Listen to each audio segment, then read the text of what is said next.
What is up? What is up? What is up? This is JD, and this is Watch Stuff with Us. Thank you for tuning in to another episode of this fabulous show. Tonight, we are going to be covering Dune Prophecy, Episode 2. The first episode came out last week, and honestly, I was not too impressed. So they're going to have to turn it up a little bit, or else I'm going to get super bored with this show real fast. But, yeah, if you've watched the show, let me know. Drop a comment below. I'll break down exactly what we're going to be doing for tonight in a little bit. But for right now, I'm just going to let everybody come in, sit down, relax, and chat with me a little bit. So, like I said, the first episode dropped last week. I am not a huge Dune fan, to be honest with you. I've seen the movie. I have not seen the old movies. I haven't read any of the books. So if you are looking for, intrepid analysis, that is not exactly what you're going to get on this channel. But you're going to get my honest feedback. And I pay attention pretty well to this stuff. So if you are interested in watching the show, I can't show the show. But if you have your own subscription, we will be tuning in, and you can sync up your feed with mine, and we can watch it together tonight. So, yeah, that's pretty much how we're gonna do things. We got about an hour until the show drops on HBO Max. So, in the meantime, in between time, we're gonna be breaking down a preview of Dune Part 3 that I found online. So, somebody happened to drop some information on what they've seen being planned for Dune 3, and they made a video on it, and we're going to react to that video. And then after that, we're going to do a full reaction to another preview of Dune Prophecy Episode 2. So sort of to give us a little bit of a primer and a warm-up, that's exactly what we're going to be doing tonight. And then we're going to watch the show. Then after the show, I'm going to give my immediate reaction to what we saw. Like I said, the first episode, kind of lackluster if you ask me. Maybe I'm wrong. No, maybe I'm wrong. Maybe you saw something different. Maybe you liked it more than me. If so, drop a comment. One cool thing about this channel is that we show the people who comment love. And if you make a comment, I will show that comment on the screen, and we'll talk about it, and we can have a conversation just like it's me and you. So don't be shy. Don't hesitate. If you are watching right now, please hit that like button, hit the subscribe button, and drop a comment.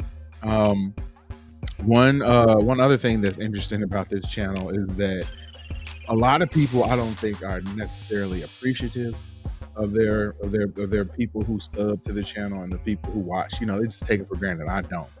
Each and every person who subs, you are part of the family when you are watching this, and anybody who's been on our channel in a live stream before knows how we try to take care of our people. So don't hesitate to hit that subscribe button and drop a comment.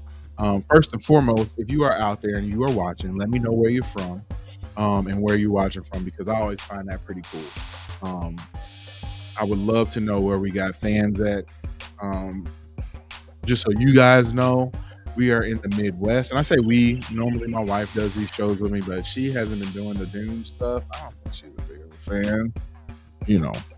Just saying. But she hasn't been watching the show. So I'm running this one solo.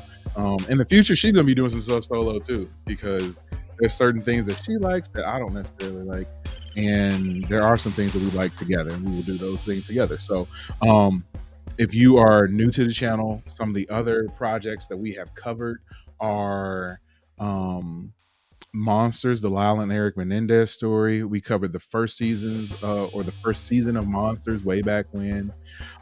We did a few episodes of The Boys. We've done a bunch of Mr. Ballin videos. We got a lot of new subscribers from our stuff that we've been doing with Mr. Ballin. So please go back and check those episodes out, because they're fun, and especially the ones we got dropping this week are two of my most fun that I've ever had on stream with my wife. It was a blast, and they are dropping on Tuesday and Wednesday, so do not forget to check those out. And we do have a comment from my lovely wife, dropping the hearts to love. I appreciate you for tuning in. Even though you're like right over there, I can't see you, but you're right over there. But yeah, if anybody else is watching outside of this house, please drop a comment and let me know that you're watching. And also what you might want to see tonight on the second episode of Dune Prophecy.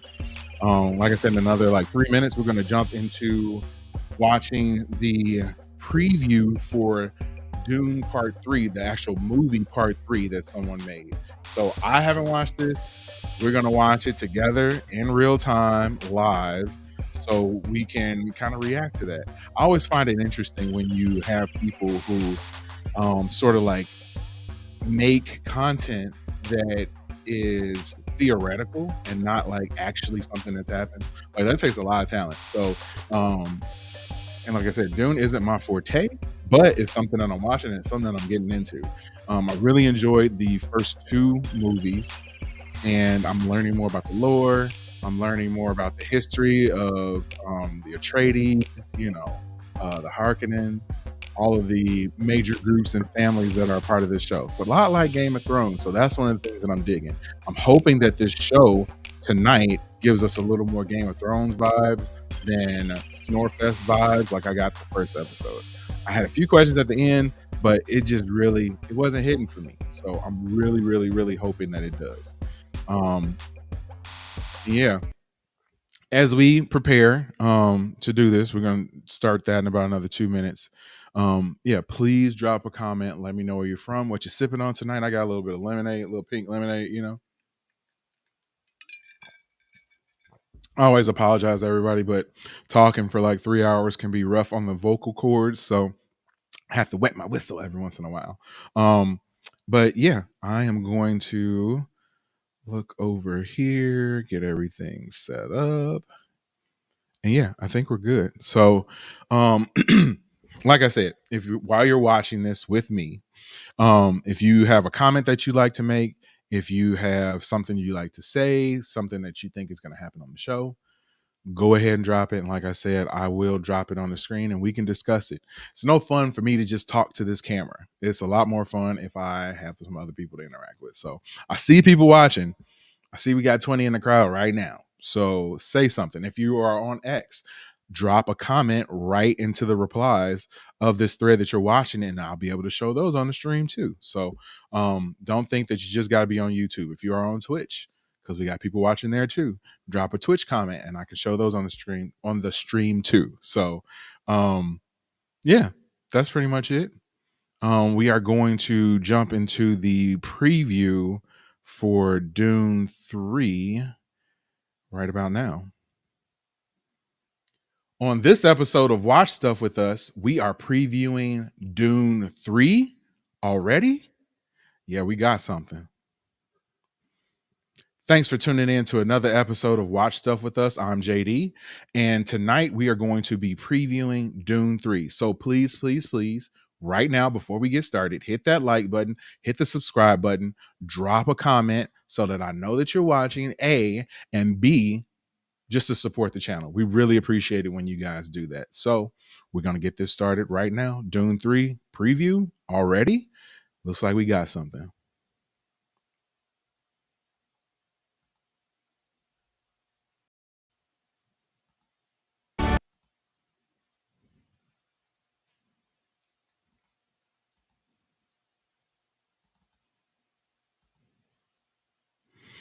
All right, like I said, it is a preview of Dune 3.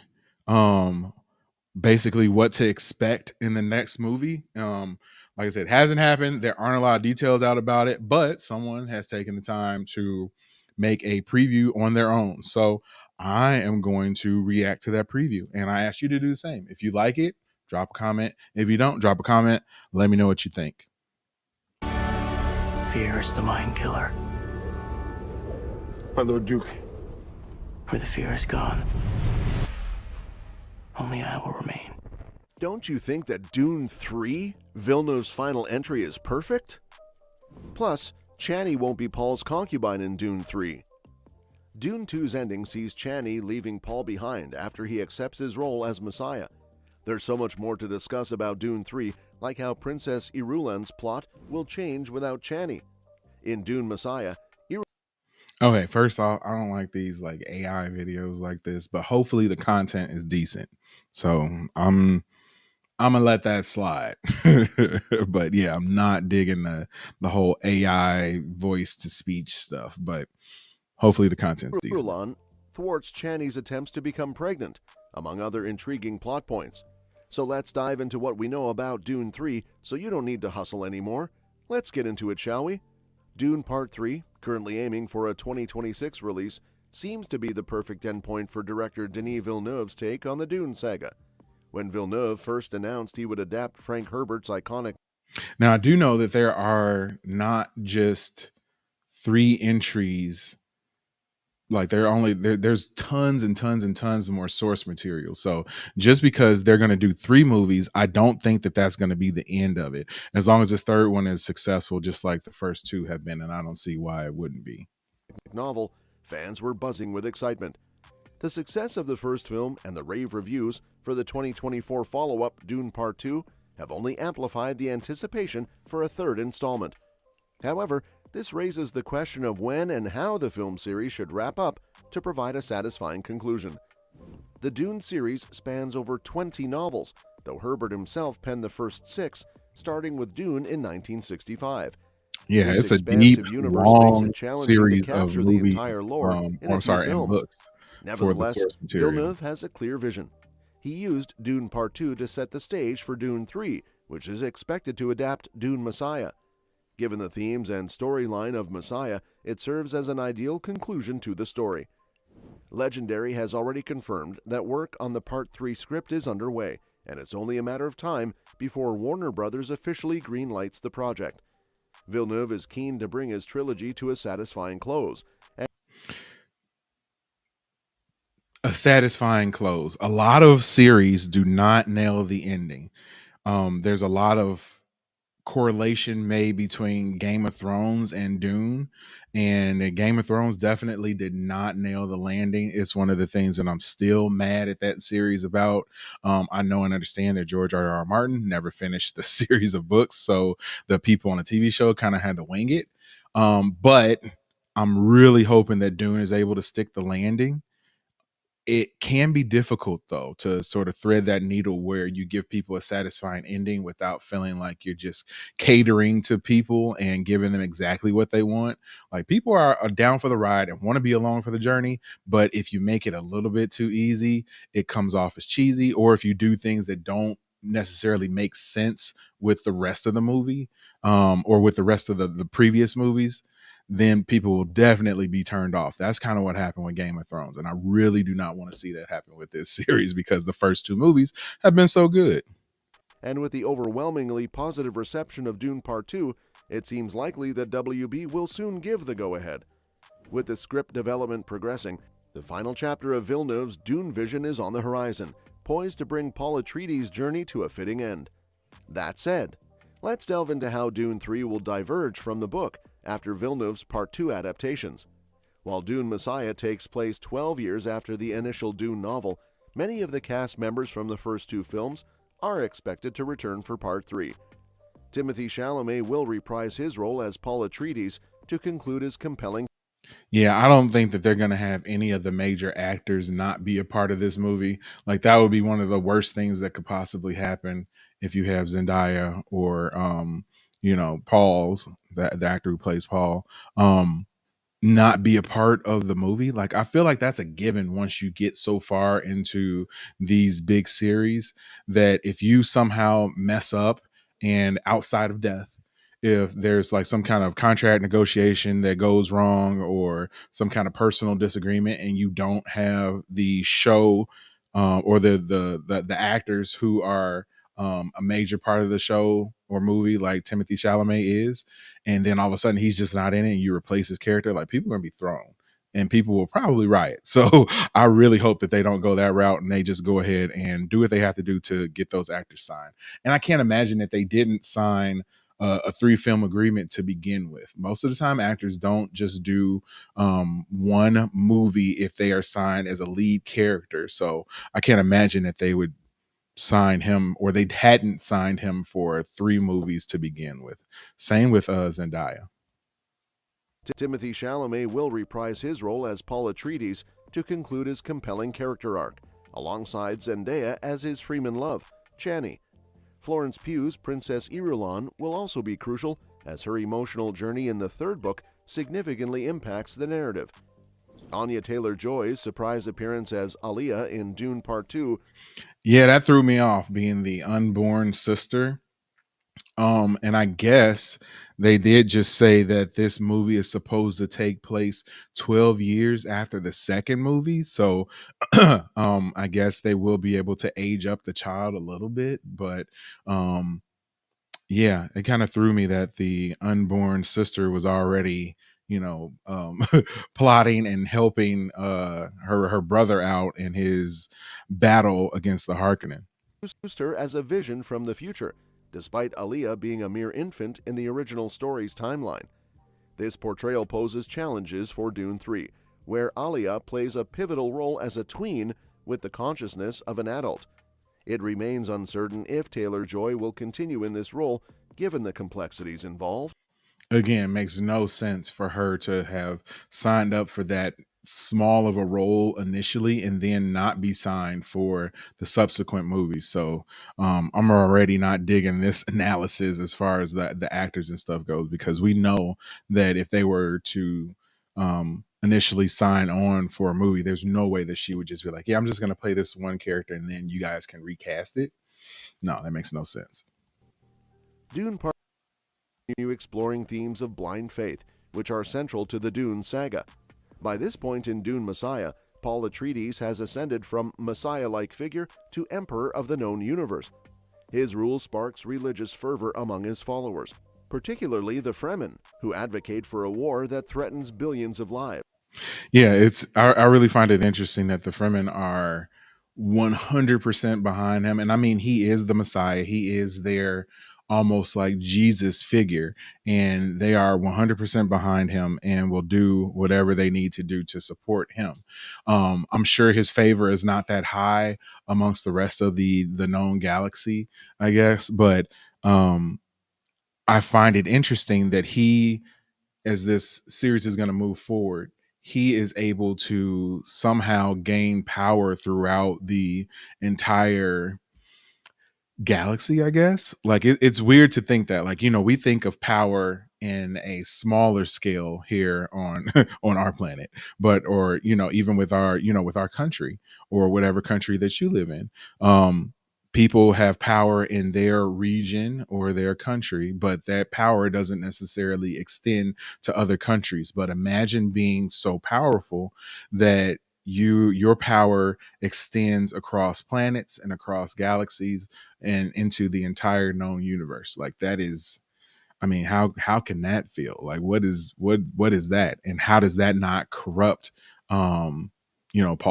And I wonder if that's going to be one of the things that ends up happening in that third movie. Paul must navigate his newfound power, using his ancestral memories and visions to forestall humanity's destruction while evading assassination attempts from resentful royal houses. Princess Irulan, Paul's consort, plays a crucial role in maintaining his authority, yet she opposes him, particularly in matters concerning Chani's potential to bear Paul's heir. This conflict underscores the deeper tensions within Paul's reign and the fragile alliances that sustain it. One critical element Dune 3 must introduce is the Spacing Guild. Unlike the books, where the Guild plays a pivotal role in political and economic structures, Villeneuve opted to omit their detailed introduction in his cinematic adaptation. The Spacing Guild, also known as the Guild of Navigators, controls interstellar travel and banking and plays a crucial role in thwarting the plans of the. And as far as I know, they've all been imbued with some sorts of power that they use to basically be computers or have computers in their mind. Like they are the ones who navigate the entire universe. Basically, if Google Maps was a person, that's what these people are. So imagine how important that is to have that type of knowledge when you are a galaxy faring people and not just condensed to your state or just condensed to your country or even to just your planet. And you need to be able to know how to navigate to get to one space to another because the space is so vast. To have people like this, I can imagine that they would be extremely powerful and extremely important to the success or demise of your group, colony, planet, whatever it may be. And I'm pretty sure that they use spice in order to gain this knowledge, but it also like disfigures them a ton. If I remember that correctly from some of the other videos that I watched. The Bene Gesserit and Paul's ascension to power. In Dune Messiah, the Guild aligns with other factions to challenge Paul's rule, particularly through characters like Guild Navigator Edric, who possesses abilities that shield him from Paul's visions. While Dune 3 can rectify this omission by properly introducing the Spacing Guild, it will not have the same extensive background and influence as depicted in Herbert's novels. I do find it interesting that there is someone or some people who can sort of block Paul's visions. Um, I know that he now, I would assume, is trusting his visions. I know initially he wasn't. And at least looking in the way that we have in the first movie, he did not his that vision that he had at the very end of the movie has not come true as of yet. Maybe it will at some point in the future, but at this point it hasn't. And I'm siding more so on the side that it isn't going to come true. So that made that vision and those visions that he had initially not be accurate. And if they aren't accurate later on in the films, he was able to I forgot the name of the blue liquid, but he drank the blue liquid, and that made his visions and his knowledge become more powerful. So those visions began to be more accurate. That is a huge almost an unspeakable power, that if you can foresee the future and see different options and different outcomes for your actions, that would almost make you invincible, because you would automatically know that, like, hey, if I make this move and this move and this move, this is what's going to happen. And I understand why people would follow behind him and treat him like a Jesus figure if he has those sorts of powers. So I get that, but just imagine one person being that powerful. Hopefully he is able to control that and use that power for good as opposed to using it for bad. I would really dig if at a certain point, and I know if it's just 3 movies, this isn't going to happen, but if you were going to extend this into like 4 or 5 movies, I would love to see him take a turn towards the negative, towards the evil, use some of the evil side of his power and see how that can begin to corrupt him. And then eventually maybe he's able to pull himself out of that and be the savior that his people need. That's just a little bit of theory crafting on my behalf. Some stuff that I'm wishing that I'll see. I don't know if we will or not, though. Nonetheless, integrating the Guild into the narrative will enrich the cinematic universe and expand on the intricate political dynamics established in the preceding films. As we mentioned earlier, Chani won't continue as Paul's concubine in Dune 3, diverging significantly from the original story where she stands by Paul despite his transformation into the Fremen Messiah. In Villeneuve's adaptation, Dune Part 2 concludes with Chani leaving Paul because she cannot accept his choice to drink the water of life and embrace his prophesied role. That's what it's called, the water of life. I should have known that. And I find it interesting that they are sowing that discord between the both of them when that isn't an aspect of the books. So I wonder why they would do that. I would assume that eventually they're going to get back together and get over their differences, but it's interesting that they would kind of break them up. I guess it's more interesting to have them break up and eventually get back together somehow, some way, than for her to always have been in his corner the entire way through. But I always find it crazy when directors and writers turn away from the source material of a book or whatever it is and decide to do their own thing. That can kind of be a good thing in some cases, and it can definitely be a bad thing in some other cases. This departure contrasts with Herbert's narrative, where Chani supports Paul even as he ascends to the Emperor's throne. In the books, Paul marries Princess Irulan for political reasons while maintaining his relationship with Chani as his concubine, with hopes of conceiving children together. Given this departure, Princess Irulan's plot in Dune 3 will inevitably change as well. In Dune Messiah, Irulan remains aligned with the Bene Gesserit, collaborating with Reverend Mother Gaius Helen Mohiam to thwart Chani's attempts to conceive children with Paul. Irulan secretly administers contraceptives to Chani to prevent her from bearing Paul's heirs, driven by her commitment to the Bene Gesserit's breeding program and her desire to secure her position within Paul's empire. Now that's interesting that they I wonder, I would almost 100% count that they're going to actually run with that plot line in the movie, because that's interesting, that's drama, and that's one thing that this series has done a pretty decent job at thus far, is creating the sort of like love drama, sort of side story to everything else that's going on. Despite Paul's awareness of Irulan's actions, his prescient visions hint at Chani's tragic fate in childbirth. Moving forward, it remains unclear how Villeneuve and his team will navigate the crucial dynamics between Paul and Chani in Dune 3. With Chani So in the book she dies? Interesting. dynamics between Paul and Chani in Dune 3. With Chani's departure and Irulan's altered role, the adaptation is poised to explore new dimensions of intrigue and power dynamics within the Dune universe. While Irulan will continue as to be key player aligned with the Bene Gesserit, her methods and motivations may shift in Villeneuve's interpretation. The inclusion of Lady Margot Fenring's subplot in Dune Part 2, where she manipulates Feyd-Rautha Harkonnen, suggests that the Bene Gesserit's machinations for their bloodline could take unexpected turns in this cinematic universe.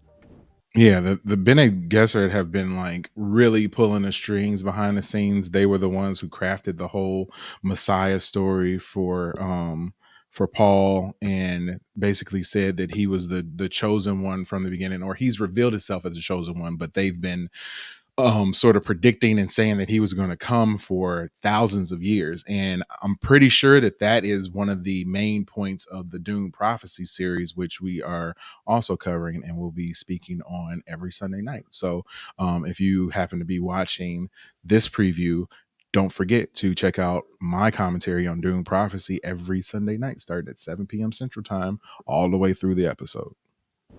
In addition to altering Paul and Chani's relationship dynamics, Denis Villeneuve's Dune Part 2 strategically omits the birth of their first son, Leto II, to streamline the narrative and avoid unnecessary complexities. While this decision ensures a focused storyline, it also opens up possibilities for Dune 3 to handle Chani's fate differently. Traditionally, in Dune Messiah, Chani's attempts to counter Irulan's interference with a Fremen fertility regimen are unsuccessful, leading to her weakened state during pregnancy and eventual death in childbirth. This tragedy leaves Paul with twins, Leto and Ganima, who inherit his ancestral memories. However, Dune 3 may diverge from this path, potentially allowing Chani to survive and give birth to Paul's children under different circumstances. Moreover, Dune 2 cleverly introduces Alia Atreides, Paul's younger sister, who is born with full Reverend Mother abilities through glimpses in Paul's visions. This approach sets the stage for Alia's pivotal role in the future of the franchise. Yet the canonical 12-year gap between Dune and Dune Messiah may not be strictly adhered to in Dune 3, which could affect the ages of characters like Alia and Paul. Furthermore, yeah, if she was supposed to be 12 in the books, I could easily imagine them, like, really, what difference is it going to make if they age her up to like 17 or something like that? Because with her look and her youthful look, she could easily play a teenager at that age. So I really think that they're going to end up going that route, as opposed to having her play a preteen, which would definitely be pushing it. adaptation already shifts certain plot points, such as Paul's decision to kill Baron Harkonnen instead of Alia in Dune 2, which diverges from the original novel. This change may influence Aaliyah's character arc moving forward, especially considering her significant role as regent for Paul's children in Dune 3. Navigating these narrative choices will be crucial for Villeneuve as he continues to shape his vision of Dune's expansive universe. Balancing character arcs, thematic consistency, and audience expectations will be key as Dune 3 moves closer to production and eventual release. And that's that for today's video. Thanks for watching. What do you think? All right, and I guess that is the end of that video.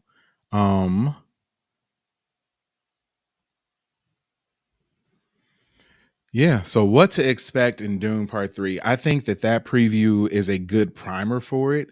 Sort of a lot of suggestions on what could happen as opposed to more of the concrete details of stuff that has leaked out.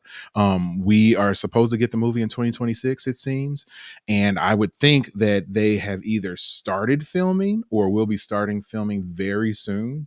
And once that happens, of course, we're going to get a bunch of leaks and different information coming out. So I'm interested to see if some of the stuff and the predictions that they have made and the discussion of the book are actually going to take place in the movie and what we get to know about this series before it actually comes out. So if you have theories on what you think is going to happen, drop them in the comments below.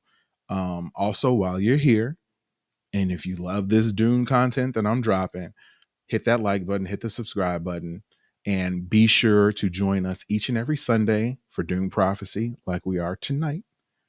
7 p.m. Central Time is when I start the stream.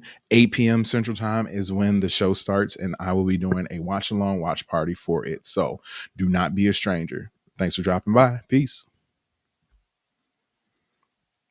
All right. So we got that done.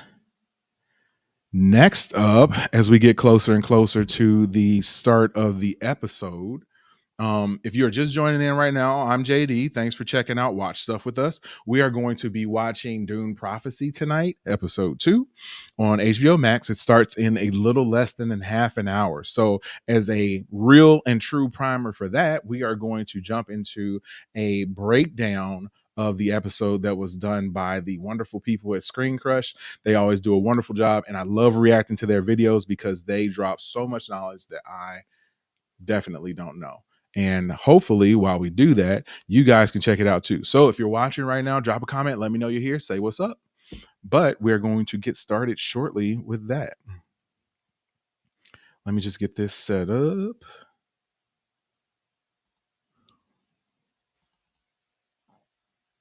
Switch my videos real quick. Doing this on the fly because you can't really set up this screen ahead of time, but it does not take long. Got that there. All right, and we are going to get this one popping. Like I said, if you are watching, drop a comment and say what's up. On this episode of Watch Stuff with Us, we are previewing Dune Prophecy Episode 2 right now. Thanks for checking out another episode of Watch Stuff with Us. I am JD, and tonight we're going to be previewing episode 2 of the show Dune Prophecy. So hit that like button, hit the subscribe button, drop a comment below, and let me know what you think of the series thus far. Like I said before in one of my previous videos, I'm not exactly feeling it, but hopefully it gets better. I know sometimes shows take a little bit of time to get going. I learned that with Agatha All Alone. I kind of like threw that show off to the side and was like, not feeling it. And then it eventually got really good. So I'm hoping the same for this one. That first episode was a little bit of a snooze fest. Only had some stuff really pop off at the end. So I'm hoping that this episode, we really get some plot development and maybe a little bit more action. So without further ado, we're going to watch this preview done by the good old fellows at Screen Crush, and I will react to it. And you can too. Drop a comment below and help me.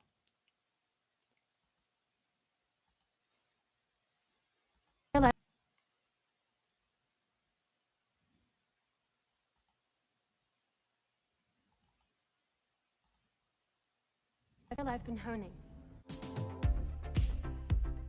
Hey, welcome back, Screen Crush. I'm Ryan Airy, and this is all of the Easter eggs, references, and deep in the sand canon shoutouts that we caught in Dune Prophecy Season 1, Episode 1, The Hidden Hand. So the Dune universe is back in a big way with the debut of the first episode of this prequel series, Dune Prophecy. In true Dune form, it is a show about betrayals, intergalactic statecraft, and savvy space nuns aiming to control the entire future of the galaxy. And by the way, if you're scratching your heads as to how this show connects to the classic first 1965 book by Frank Herbert or the recent Denis Villeneuve movies, it's important to remember this line from the Reverend Mother in the first Dune film. But our plans are measured in centuries. And before we begin, I got a small disclaimer. Pronouncing Dune words is hard, but the man himself, Frank Herbert, said in 1979, you can, of course, pronounce the words in Dune any way you wish. So, maybe go kind of easy on me in the comments, okay? Home of House Harkonnen. The Harkonnens. Alright, so to understand Now that's so funny because I totally don't know which way to pronounce it. I'm gonna pronounce them Harkonnen. I think Harkonnen sounds a little bit more archaic, but hey, I don't know which one it is. I'm just gonna go with Harkonnen.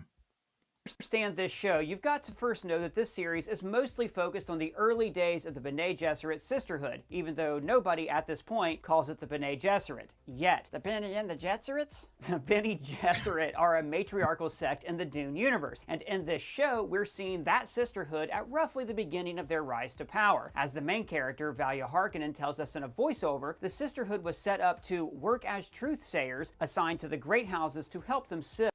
Okay, one thing and one set of backlash, and that I was thinking about not mentioning this, but I'm going to mention it. One part of the backlash that I've seen for this show is that a lot of people, or at least there's a group of people who are pretty vocal about the show being very female centric, and it's been turning people off. So we're through one episode, and I did notice that as well. I don't think that that's necessarily a bad thing. You just have to have some sort of balance. And I think a lot of times people are so used to shows being so male dominant. And when you have a show that's sort of female dominant and deals with a lot of female characters, that can turn some people off, especially in our political climate that we are in right now. So I kind of want to see a little bit more balance, but as long as they tell a good story, I'm here for it. I just found the first episode boring. So I'm hoping that the second episode is going to give us a little bit more of the stuff that I like and appreciate. Truth from lies. Oh, okay, so it seems like the Bene and the Jetserits are kind of like the Jedi in Dune, but their only superpowers are knowing when people are lying and that cool sisterhood mind trick. These aren't the droids you're looking for. Well, that cool sisterhood mind trick would be the voice, the power to compel people to do something against their will, which, in Dune, seems to be Yeah, that voice thing is creepy. That's crazy. often to convince people to get stabby. A lot.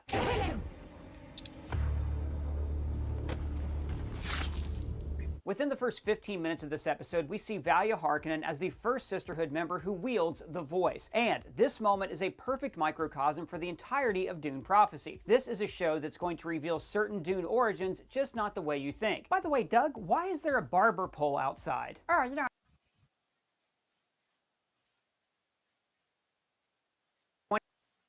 10,191 AG, which means after Guild, which specifically refers to the Spacing Guild, which rose up after the Butlerian Jihad. the Butlers had a holy war? Was it the Butler all along? Or did the butler do it? No. Actually, the Butlerian Jihad refers to humankind's revolt against thinking machines, which All right, looks like we got a comment.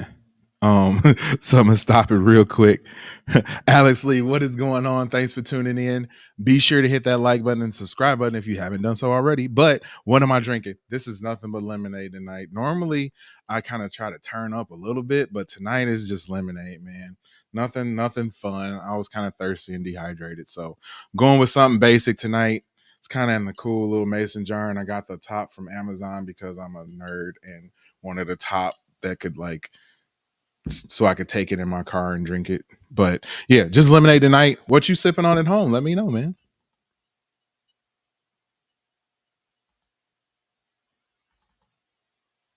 AI war that happens in the backstory of all of Dune. In the opening moments of Dune Prophecy's first episode, we see what the AI war looked like firsthand. When humans rose up against the thinking machines that had enslaved them. Now, Now the AI war part was the part that I got excited for. Gave me like Super Terminator 2 vibes, Terminator vibes.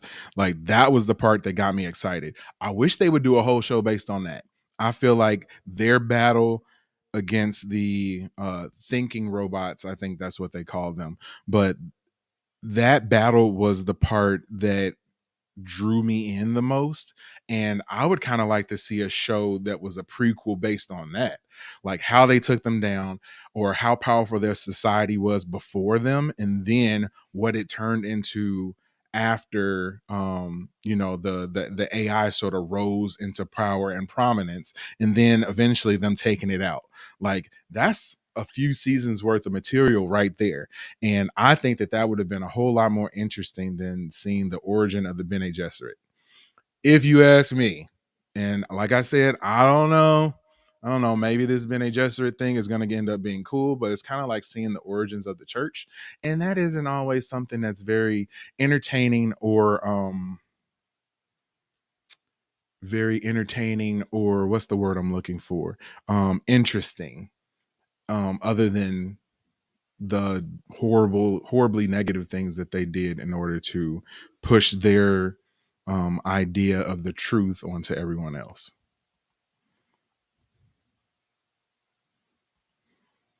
Looks like Alex Lee said just sipping on some water. No doubt, no doubt. Nothing wrong with that. Nothing wrong with a little good old H2O. But yeah, like I said, this isn't necessarily a turn up show. But I kind of wish it was, and maybe at some point it's gonna get to that point where I feel like I need to like drink so I can really turn up while I'm watching it. But right now, not so much. This is definitely a water type show, as opposed to some of the other ones that we've watched on this stream. So like if you check out some of the other stuff that we've done, we do a lot of reactions to Mr. Ballin videos. Like we did one that's going to drop later on this week. Those are hilarious because me and my wife were drinking while we were doing it, and it made it very entertaining. Now, to be clear, a massive war between humans and killer AI is not the focus of any of the 6 Frank Herbert Dune novels, but the revolt against AI and the outlawing of thinking machines is what allowed Herbert to set the future world of Dune in a kind of feudal world without tons of automation. You see, Dune feels kind of old-timey because in the backstory of Dune, they got rid of all the AI and robots, which is why they still use like knives and force fields. Now, clearly there are still machines in Dune. Yeah, I mean, what's a thinking machine anyways? We too are machines. Just machines of a different type. Well, the question of what kinds of machines are outlawed comes up much later in this episode, when a kid releases a kind of AI toy in the royal court. Because we're told this is only a few decades And people lost their minds. After the end of the Butlerian Jihad, everybody is pretty touchy about just how much computing and AI is allowed. Relevantly, Mother Dorothea is very much an anti-AI zealot, while sisters Tula and Velia are more lenient on AI, which becomes a bigger deal later in the series. The Sisterhood's homeworld is on the planet of Wallach 9, which is straight from classic Dune lore. However, in the prequel novels, Sisterhood of Dune and Mentats of Dune, there were rival factions of sisters, with those who followed Valia on Wallach 9 and those who followed Dorothea on Salus Secundus. Here, the show reconciles that canon to just make both factions kind of side by side on Wallach 9. And by the way, although the show says it's based on the novel Sisterhood of Dune by Kevin J. Anderson and Brian Herbert, the reality is much of the action comes from Mentats of Dune, which was part of a 3-part series called the Schools of Dune trilogy, published between 2012 and 2016. And I want to let you guys know that in honor of Dune Prophecy, our Spice Crispy shirt has just returned to our Dorothea. She sneakily pockets the breeding index. This object is essentially the one Easter egg that creates the rest of the Dune saga more broadly. By the time Paul Atreides is around, the Sisterhood's plan of breeding superior leaders results in what they think is the master plan, the creation of the... Now that aspect of the show is interesting, that you are trying your best to make this creation story that you've seeded come true. So you need to sort of like breed all these excellent people to eventually get this Messiah. That's kind of a cool aspect of the show. I hope they, and I'm sure they will, delve more into the scientific nature of that and why they're choosing these people. I'm guessing there's going to be a lot of these choices that are poor, that turn into bad situations. Like even at the end of the first episode with the little prince guy getting meeting his end, obviously they made a wrong choice there. So I'm guessing that as we continue to move forward, we're going to get a few more wrong choices as they eventually make their way up to Paul Atreides, who does appear to be the Messiah. But like I said, this show takes place 10,000 years before that. So we got a long, long, long way to go before they get to that point.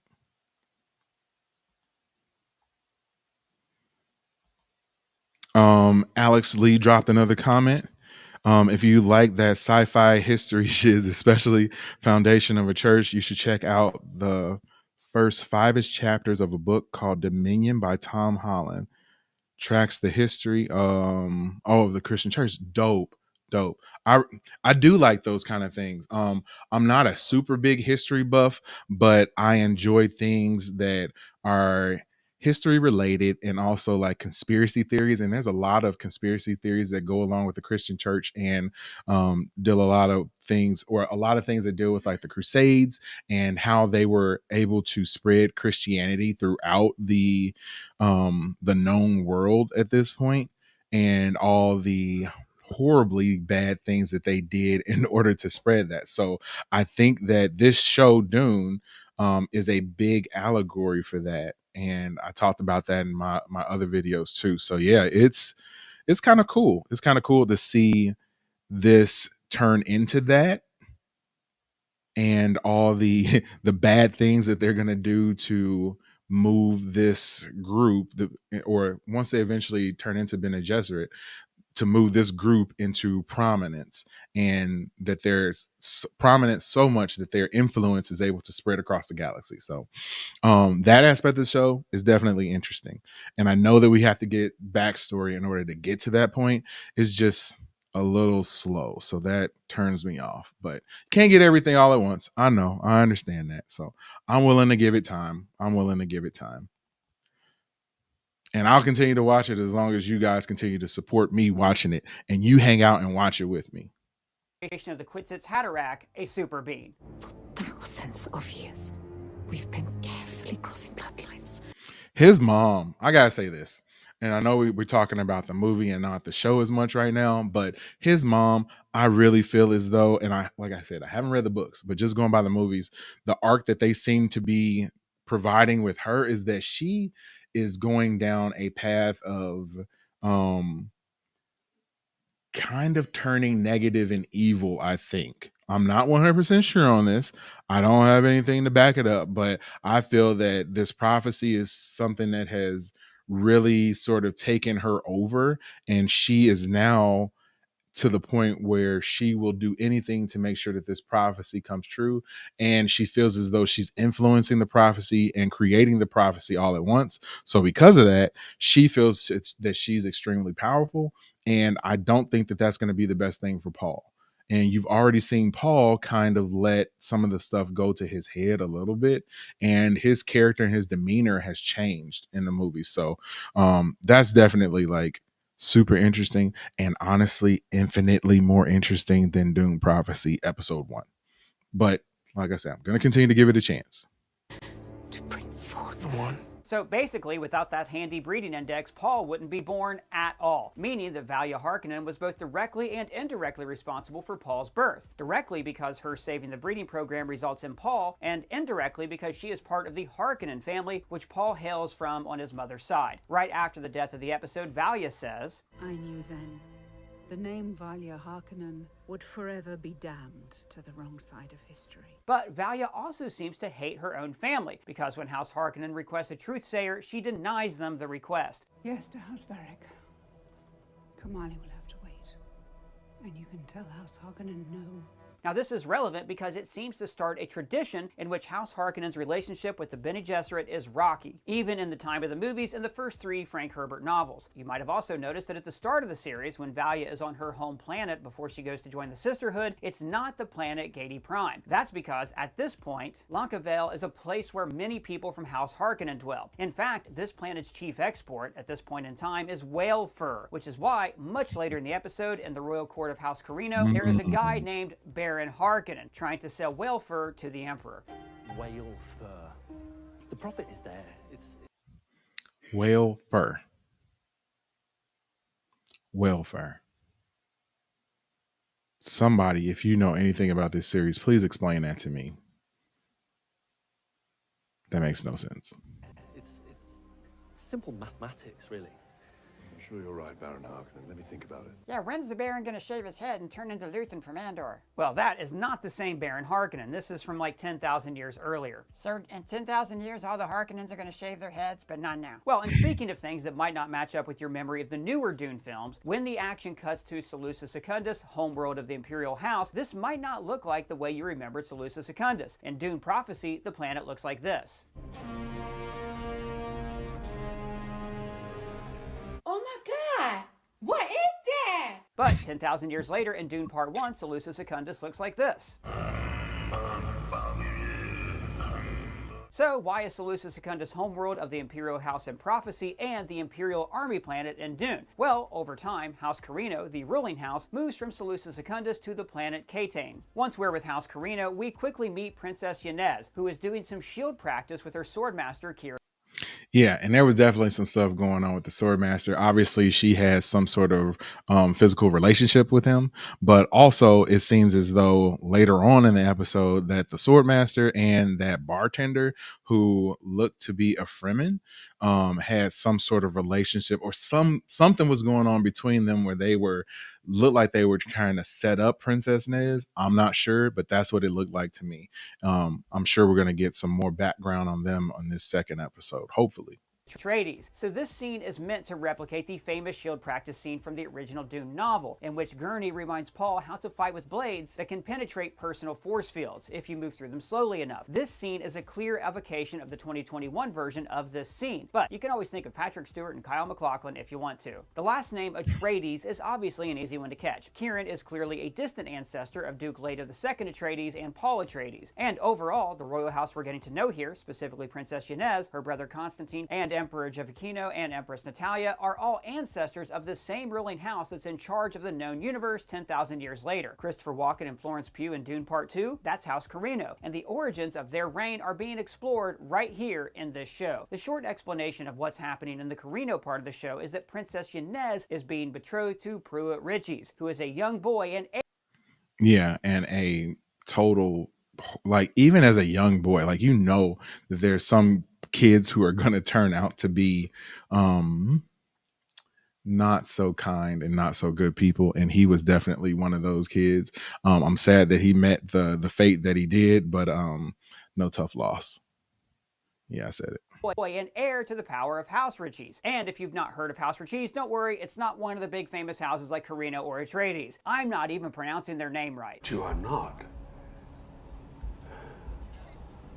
serious people. But what the show is doing is showing us the early days of how the Imperium had other houses take over spice production on Arrakis. The meeting between the current emperor and the head of the House Riches is the first time we hear mention of Arrakis, which is the formal name of the planet Dune. The reason the emperor and everybody else is interested in Arrakis is because that's where spice comes from, which is the only substance that enables the guild navigators to guide spaceships across the stars. But as Virginia Madsen's Princess Irulan told us in 1984, the spice exists on only one planet in the entire universe.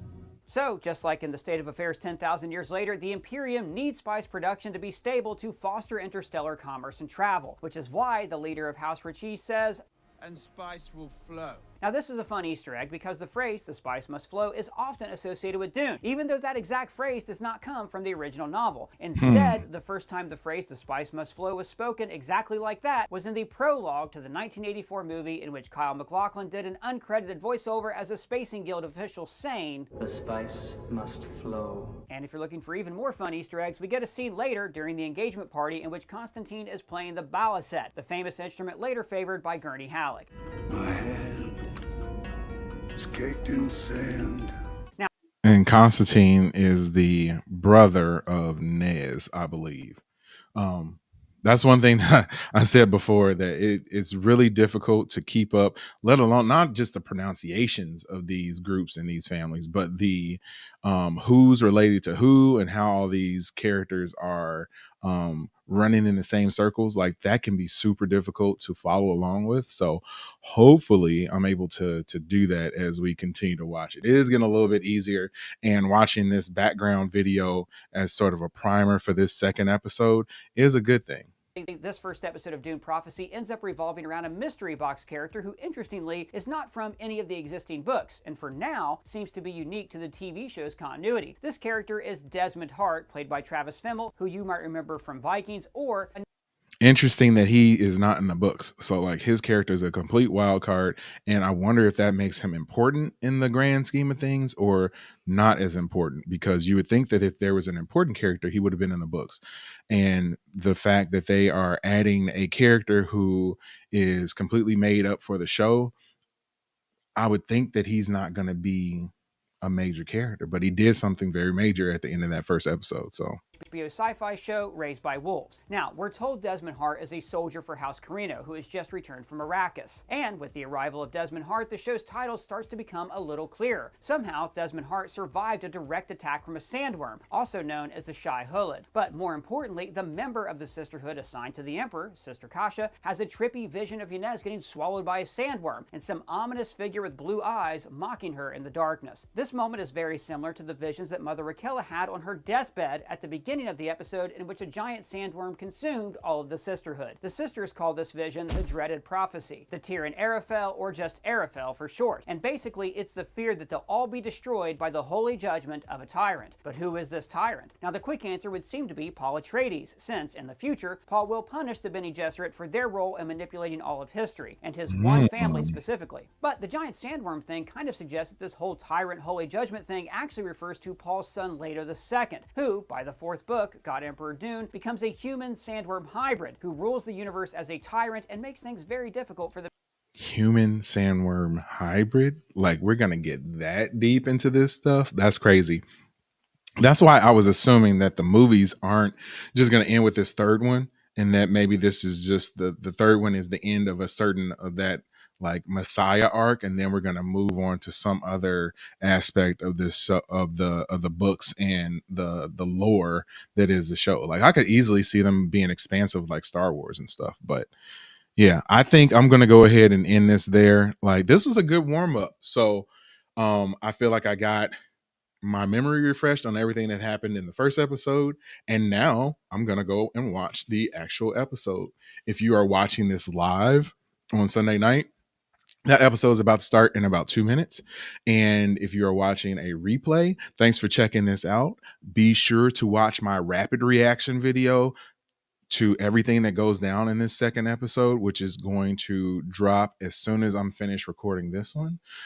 So if you feel that you enjoy what I do and you want to support it, hit that like button, hit the subscribe button, drop a comment below, and let me know what you think of the series so far and what you think is going to happen in the second episode. And like I said, be sure to tune in for episode 2, Rapid Reaction, which is going to be on our channel tonight as well. So I really appreciate you for checking this out.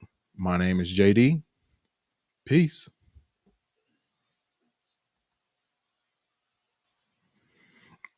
All right, let me get this banner off. And yeah, so we got about 1 minute before the episode drops on HBO Max. I'm going to go ahead and load that episode, or at least get my HBO Max popping now. Like I said, I cannot show it on stream, but I will be watching live and commenting and talking about it as we go. So if it's a show that you enjoy, go ahead, get your HBO Max up right now, and we can stream and watch this together. Let me keep scrolling. Here we go. Dune. I don't think the new episode is up quite yet, but I will keep refreshing. And hopefully, once we hit 8 o'clock, they'll have the episode up and ready to go. I know when we were doing the Penguin series, the episode was not always up, and it would take a while for it to get there. So I'm hoping that's not going to be the case.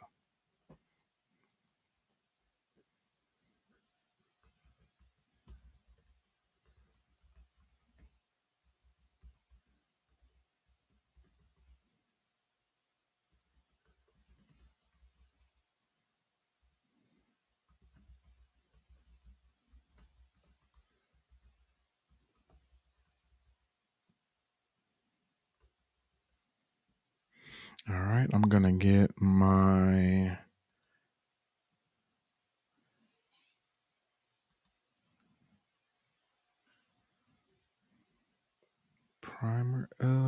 edit this real quick and have it scrolling.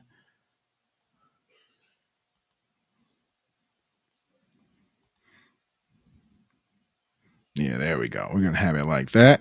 And we are past 8 o'clock Central Time, so the episode should be up.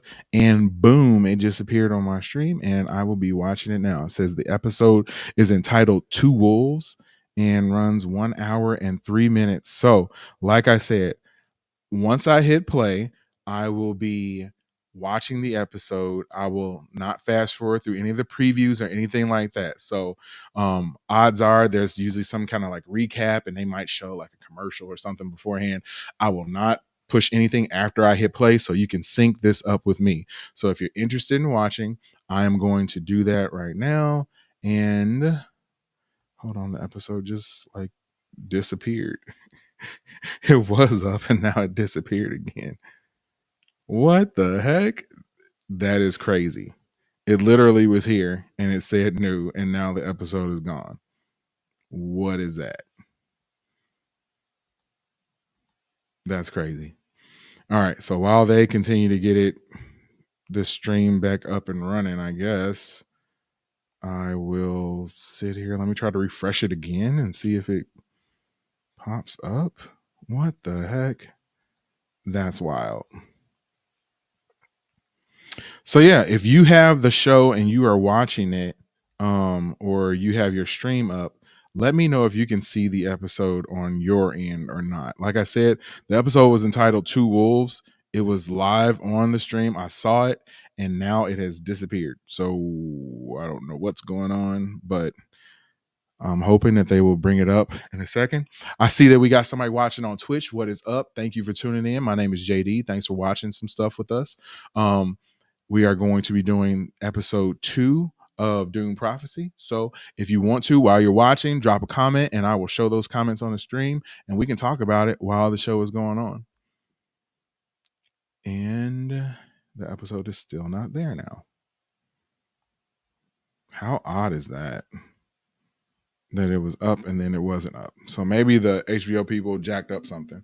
But like I said, it's for a $1 billion organization. It makes no sense for this to happen multiple times every time they drop a show.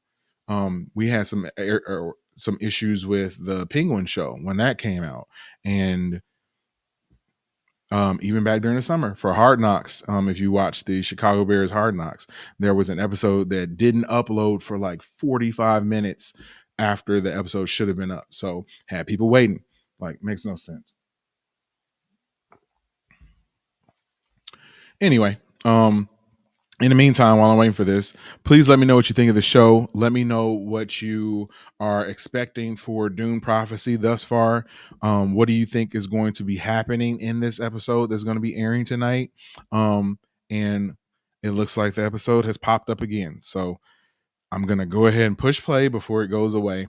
And I will do a 5-second countdown. So if you have HBO Max, pull up your HBO Max. I will give you a few seconds while I talk about this. I'm going to hit play. And then from there, I'm not going to touch anything. I'm just going to let it run. We'll probably get a recap. We might get a preview for some other HBO shows and series. So I won't push play. And then hopefully we can sync it up and then we can kind of be close together. And while you're watching, drop comments. I will show those comments on screen and we can discuss them. So don't feel like you're going to get left out just by not being able to actually see it. And it disappeared again. What is this? What is this? HBO Max is playing games with me right now. Okay, it's back again. All right, I'm going to give it a 5-second countdown before it goes away again. And then I'm going to hit play. So get your HBO Max stream up. 5, 4, 3, 2, 1. Hitting play. Watch some stuff.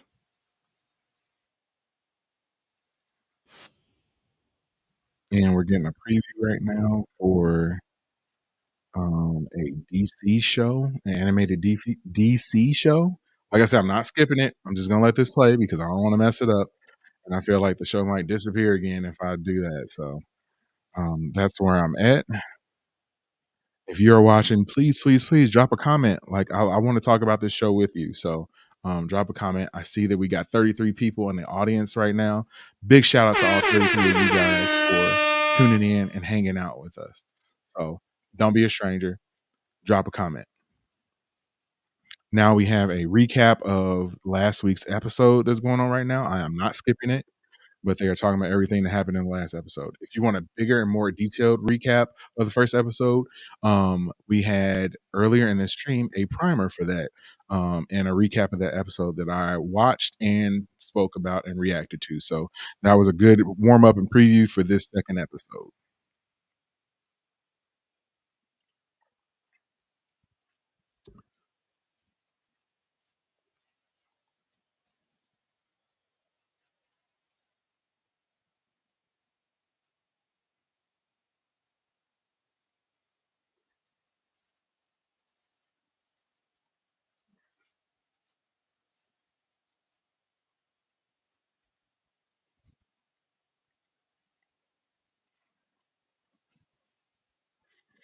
Yeah, this Desmond Hart character. It is interesting that he's a character that does not take place in the books. Like that's crazy.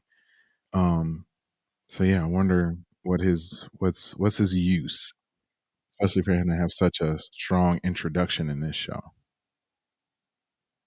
Oh, so we get the theme song this time.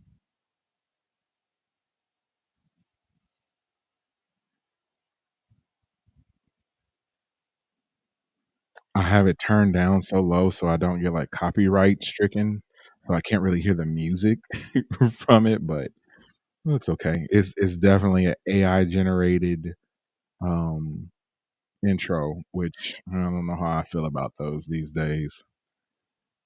So crazy that you can like see and just know instantly when something is done like with AI because it just has a certain look about it.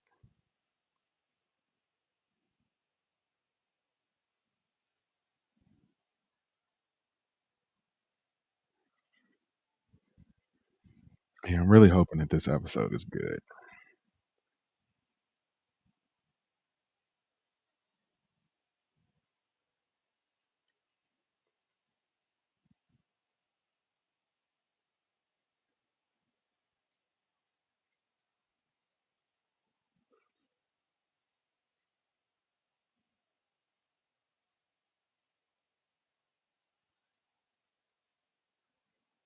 I do kind of like the eyeball turning blue like that. Definitely hinting at and referencing the Fremen. Episode starting now.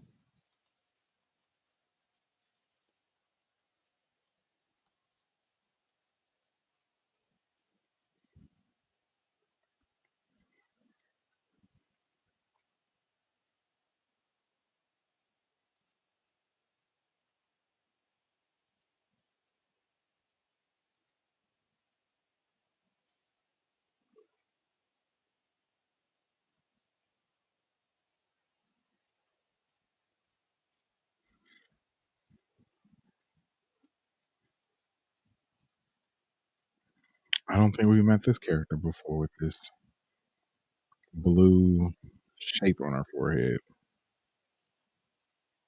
Oh, got a burnt foot.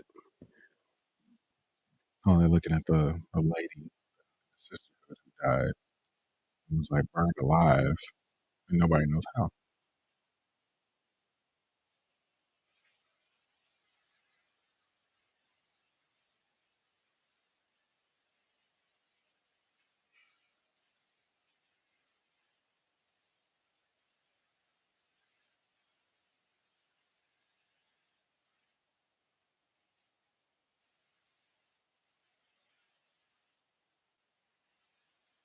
So I guess this lady is here to do like an autopsy, I'm guessing. Yeah, they're trying to figure out what happened to the lady.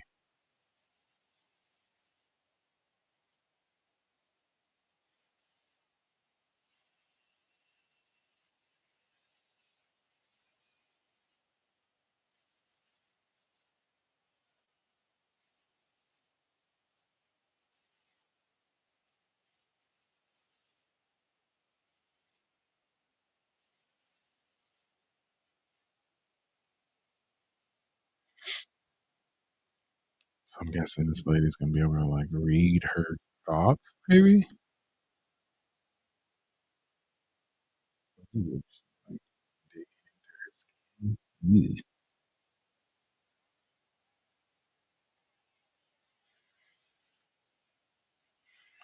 These younger sisters all seem like annoying.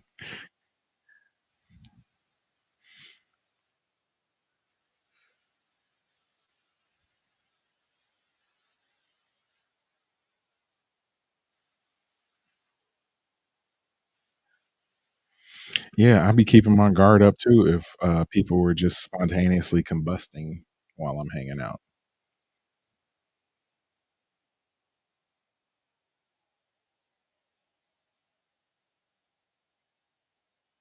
I'm watching Dune Prophecy episode 2 right now. So if you are watching, we are about 6.5 minutes into the episode if you want to join in and watch with me.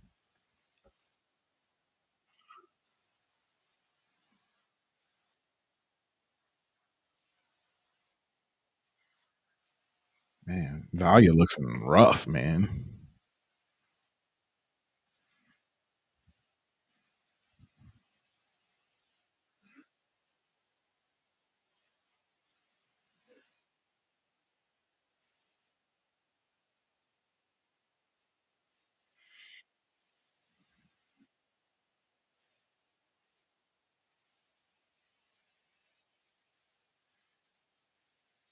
That's like the genetic code bank that they needed to keep.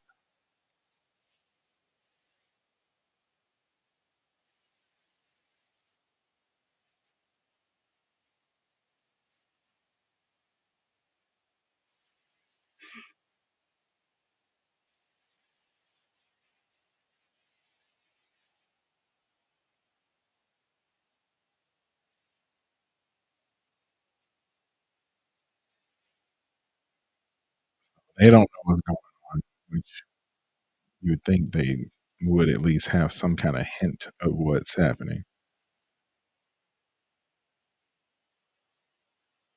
but they got nothing.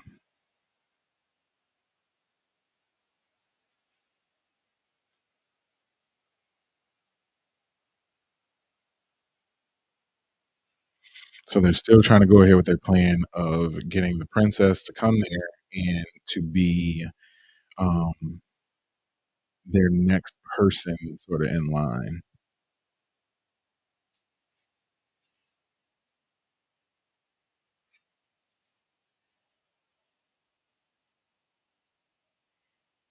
Hmm. So Tula's talking about the different secrets that they know of, huh? Sure, we'll get a little taste of what those are.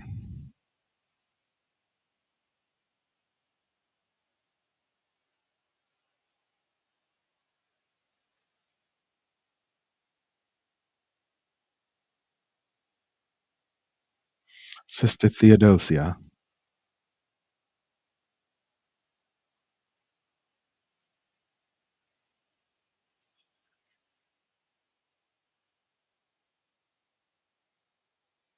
So she's bringing her with her, huh? Okay, okay. I kinda thought that she was, like, one of the main troublemakers in the first episode, and seemed like they're kinda keeping her close right now, maybe. I don't know. If you're just tuning in right now, watching Dune Prophecy episode 2.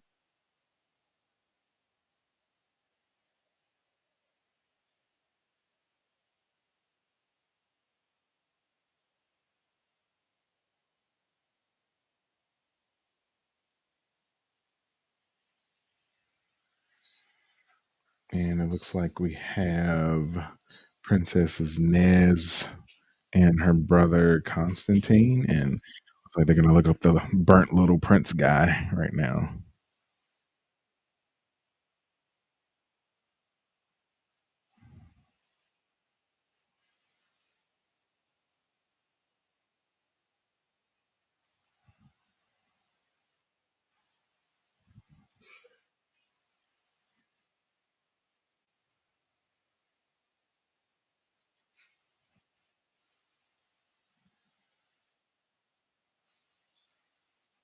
Yeah, if I was a dad too, I'd be mad too, but I don't know, their dad was kinda blinded by the money and the power and was, like, willing to just sell his son off anyway, so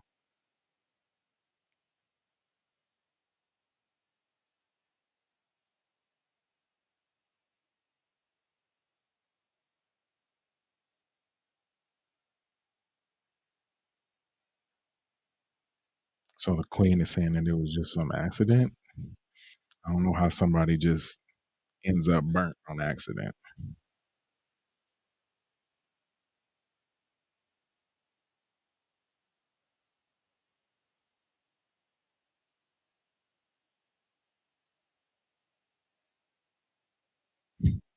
Constantine always, like, flirting with somebody.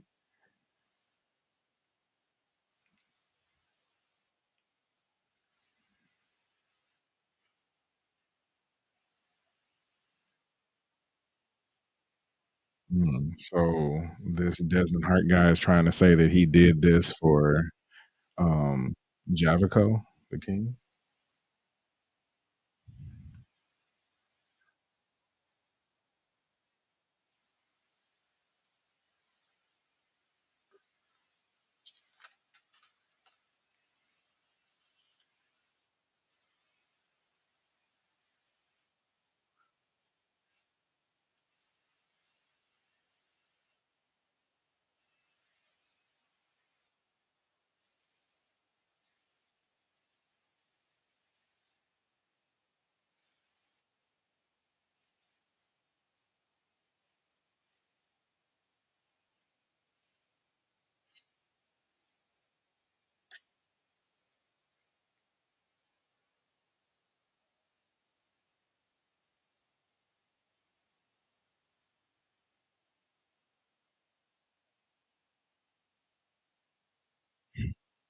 Putting shackles on a man who can just spontaneously burn people with his mind, okay, that's gonna work.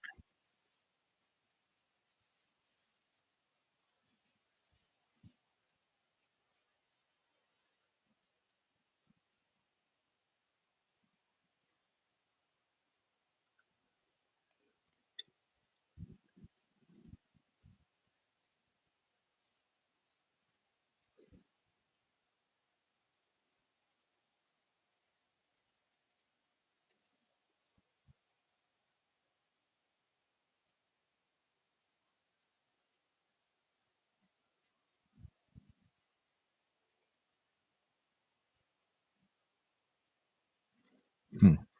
Interesting sort of prison cell to just have you floating there, so I guess if you've dropped, you would instantly die.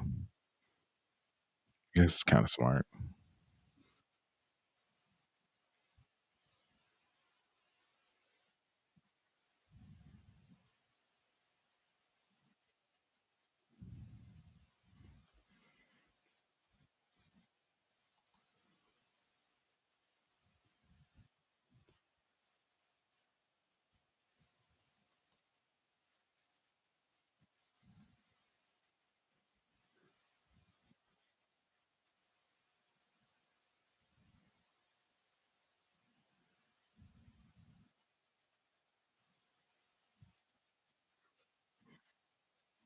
A new enemy has emerged to undermine our power.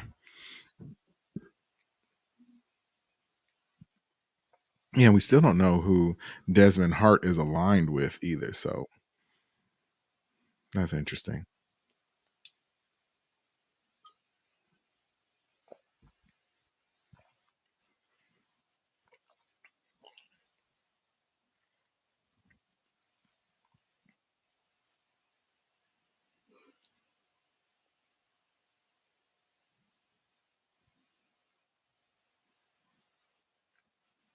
So they're gonna try to have this young girl talk to her dead great grandmother by unlocking her genetic memory. Okay.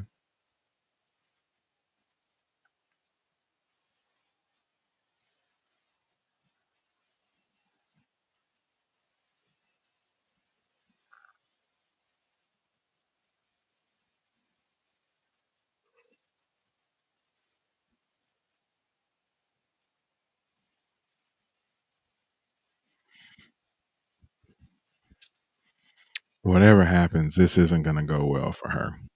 I know she's probably gonna try it and it's not gonna work out. No way. Says it take years to be able to do that, and they want her to just unlock this super high priestess's memories real quick. Mm. Oh, Constantine getting it in.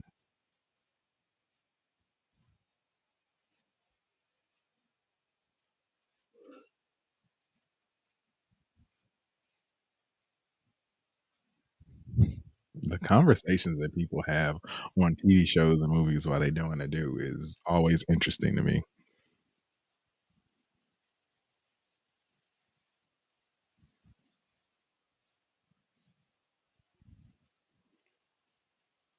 We're watching Dune Prophecy episode 2 right now. We are at about 16 minutes and 40 seconds into the episode.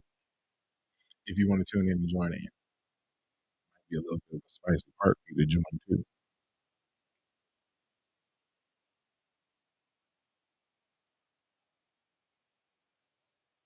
Why is the bedroom like it's in a tree? Is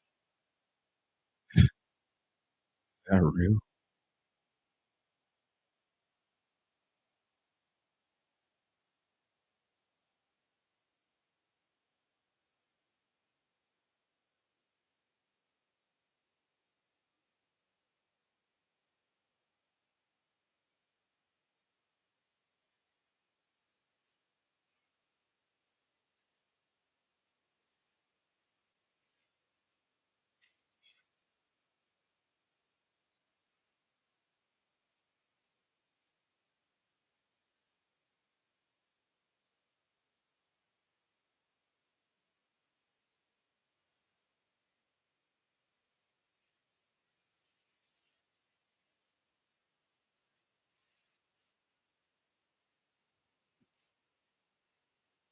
So that was her little brother? Hmm.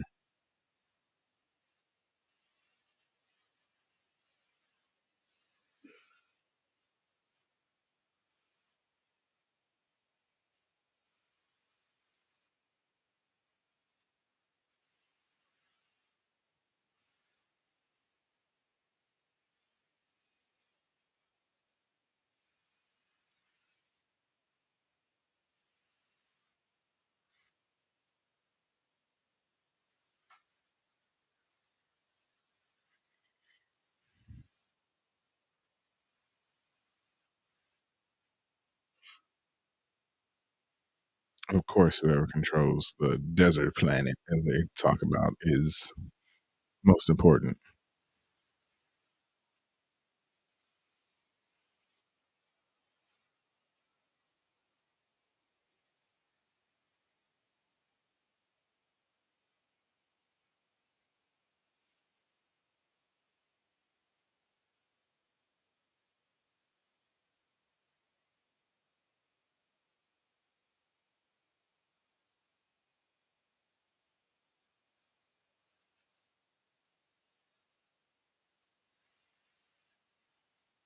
Why is he just giving this information up?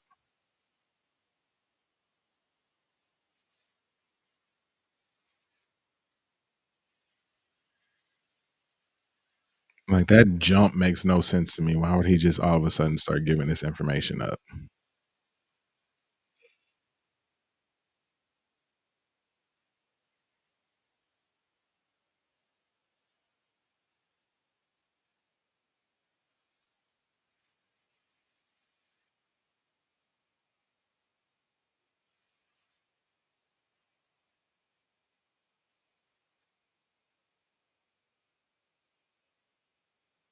Mm. Dumb character. Dumb character. And I know that sometimes guys are motivated by stuff like that, but that doesn't mean that you just need to automatically start giving up family secrets.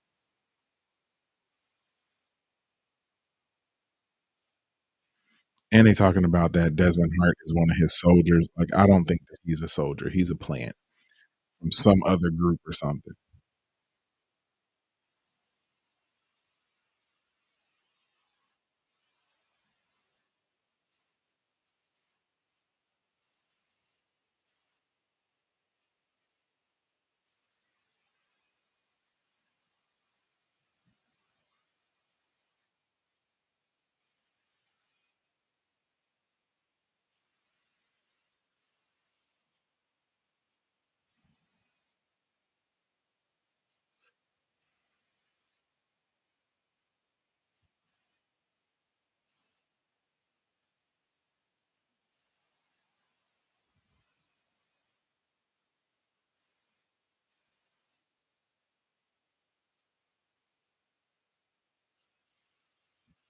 Hmm.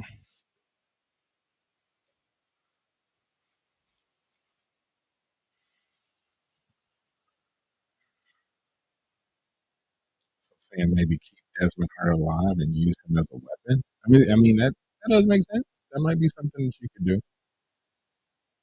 But I feel like Desmond Hart is truly after the king and the queen, not just to be a weapon for them.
I don't know who this lady is that's watching along or watching that conversation.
I think we're seeing the development of a rivalry to some degree, or at least battling philosophies between Valia and Tula.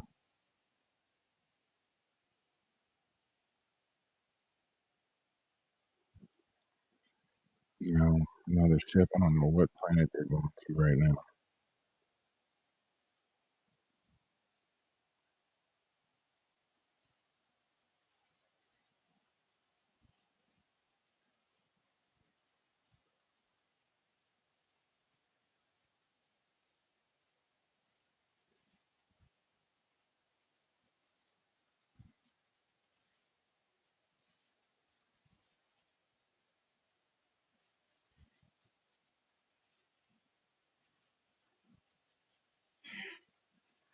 How's she supposed to just jump in and immediately be her confidant and like best friend?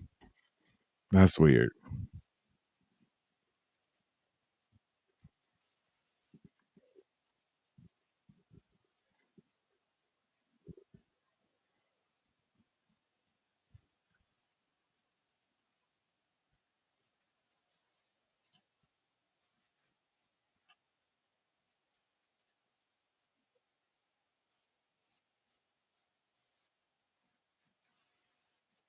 Yep. And immediately went back.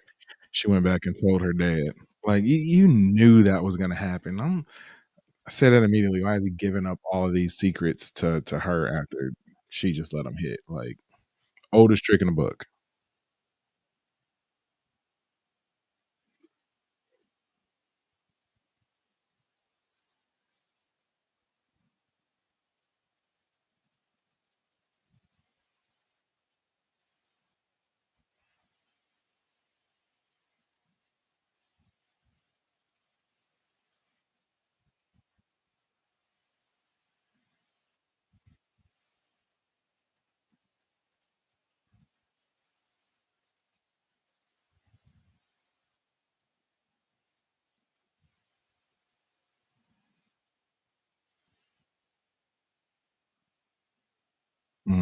She using the thing to see if he's lying.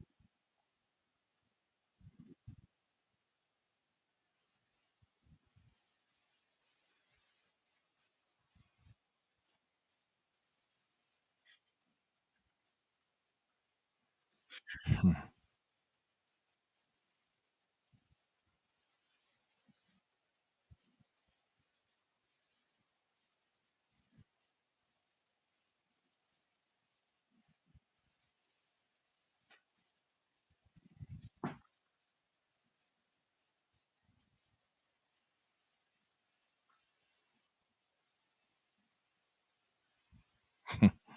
What an idiot.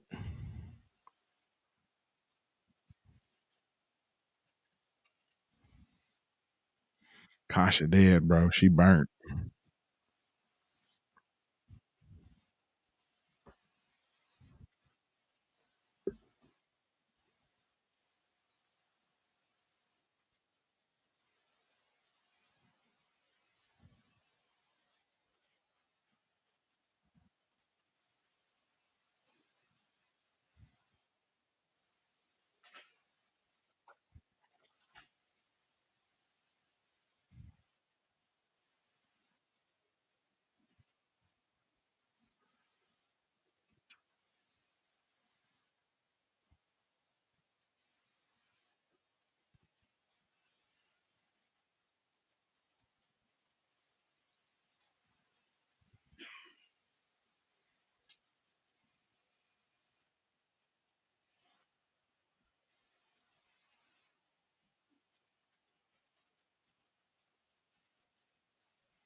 Hmm. So she was using her influence and powers to make him do what she wanted him to do too.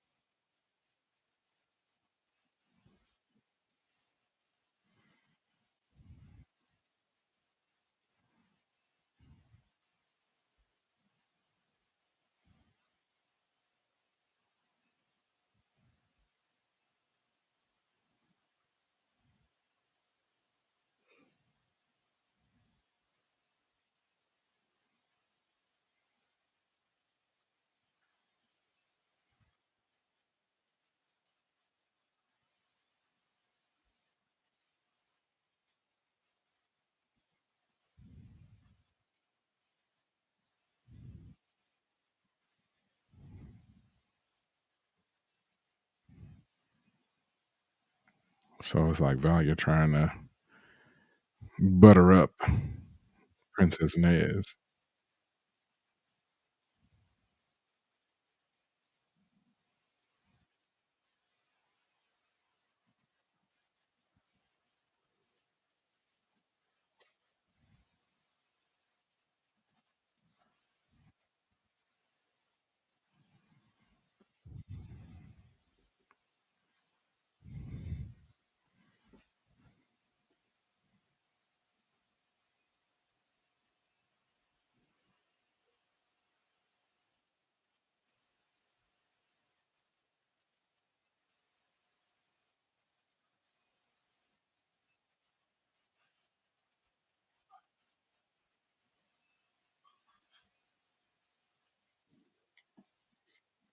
Hmm.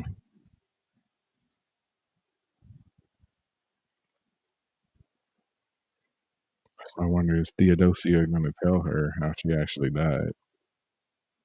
I don't think she really knows. Like, I mean, she knows that she was burned and stuff, but none of them know like exactly what happened as of yet, or like any of the circumstances behind it.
who is this guy?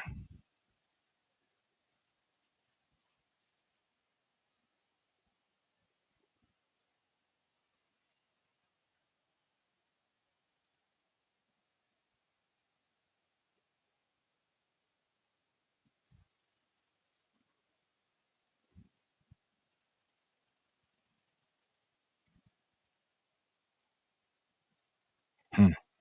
So she can't even figure out if he's telling the truth or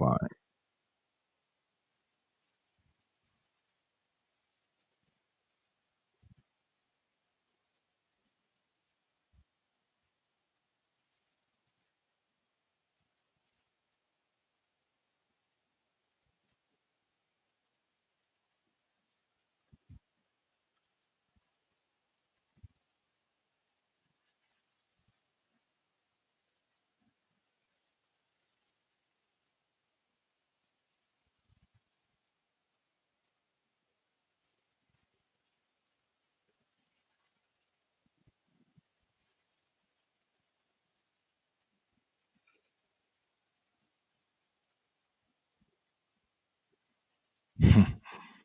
That is interesting that he was able to do that to 2 different people at the same time across the universe.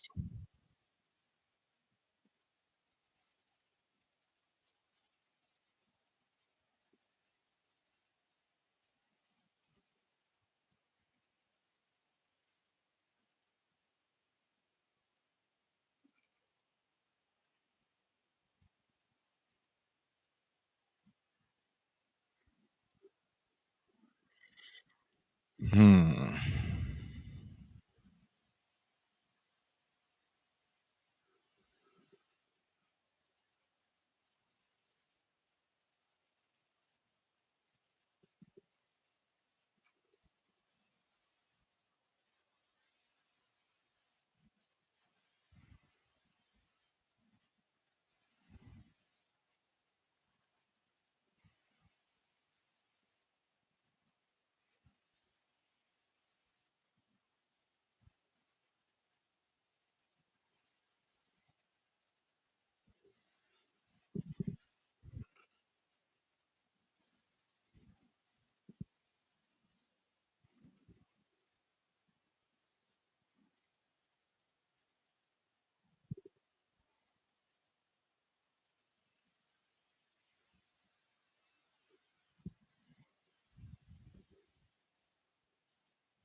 Back to the sisterhood group. If you are watching right now, I'm watching Dune Prophecy episode 2, about 36 minutes into the episode. If you would like to tune in and watch with me.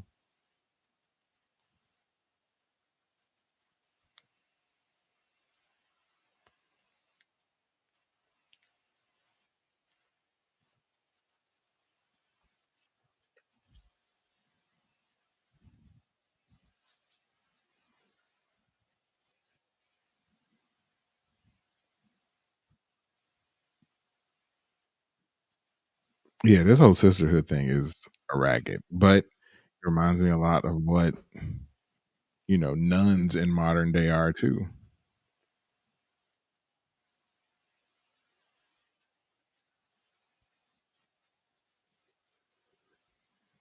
but with a lot higher stakes. But maybe during the beginning of the the push for Christianity, there were a lot of or the move of pushing Catholicism, there were a lot of nuns who felt that they would give their life to their cause, which is kind of where this sisterhood is at now, before they end up turning into the Bene Gesserit.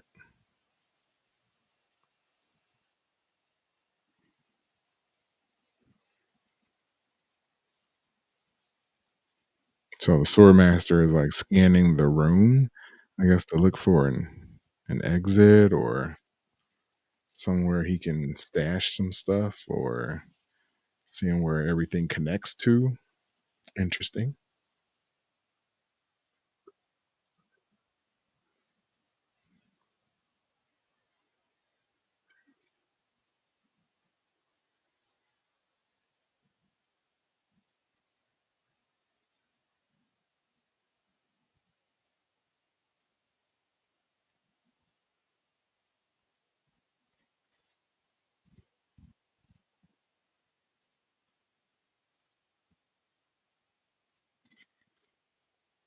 Is that the bartender girl?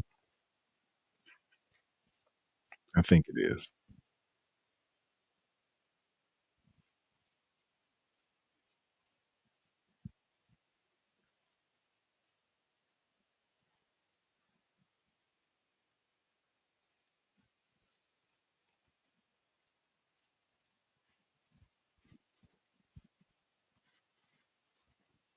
So, yeah, we knew that they both were up to something,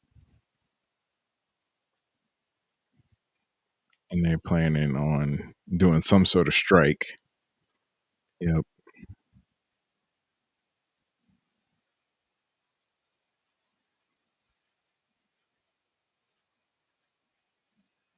knew that was coming.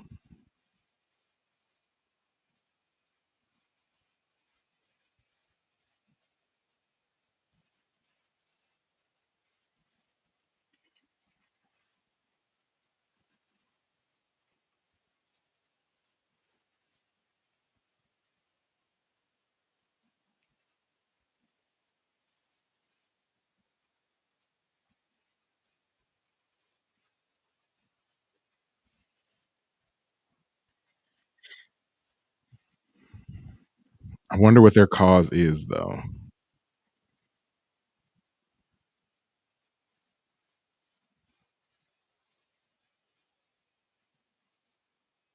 Okay, so they're just like a lower family and a lower group trying to raise their way up against the man, I guess.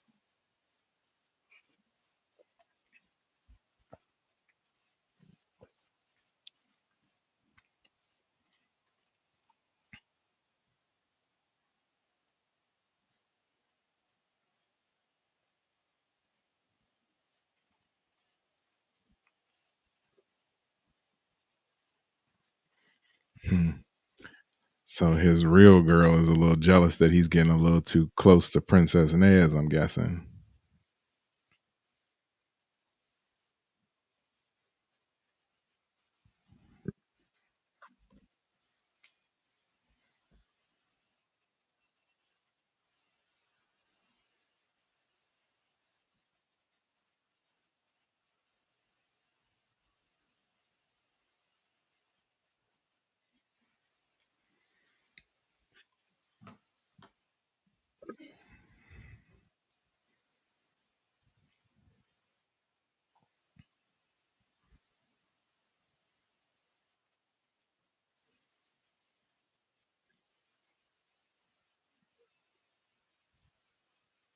Part of me does not believe this story that she's giving her because they're still trying to convince her to do something for them. So I wonder if they're just making this up to make her feel like, oh, I owe these people something since they took care of me when my mom passed away. Oh, and also if she does this memory thing, she'll be able to possibly see her mom. Mm. So yeah, Valia and Tula are just two different sides of a coin. Same coin. Both of them willing to do whatever to get what they want.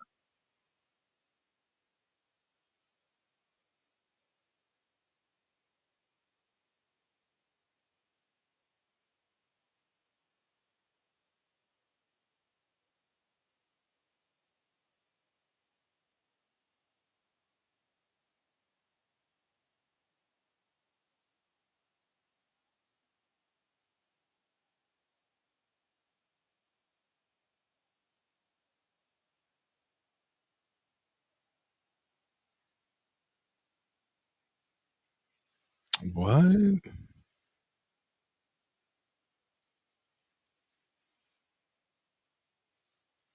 So the blue-eyed Fremen girl is working with Valia?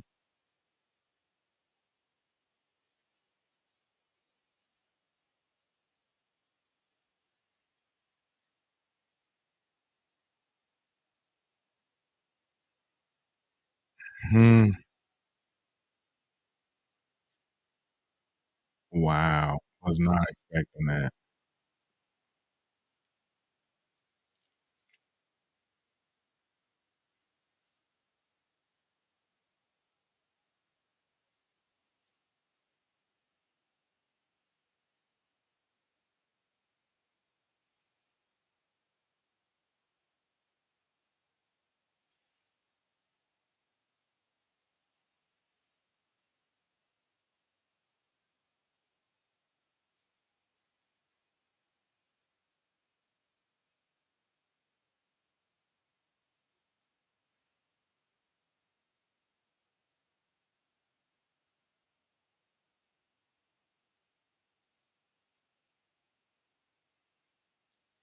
Was not expecting Dahlia to know.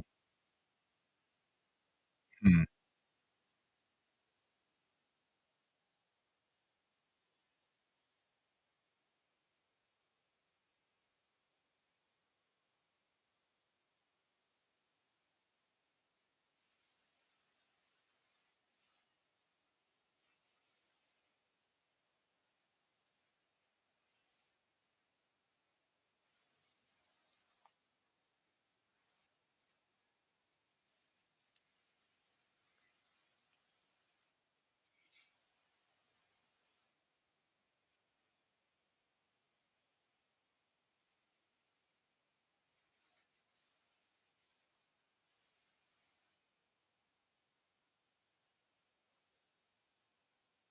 No, yeah, you know this is gonna lead to some fighting and aggression and turn. Already know.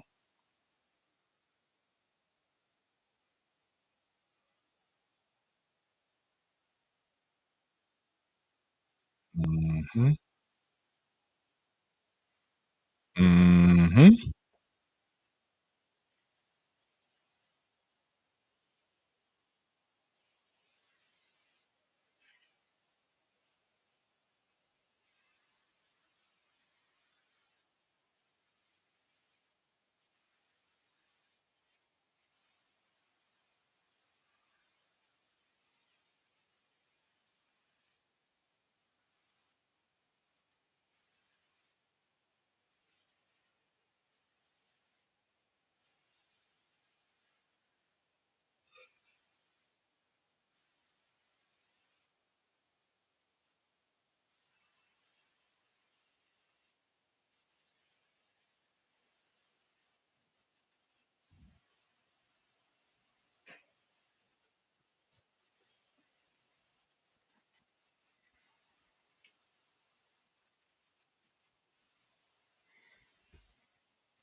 Pieces on the board, yeah.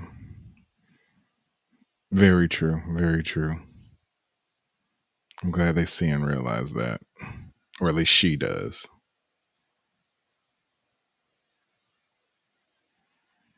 Can you kiss somebody through the shield?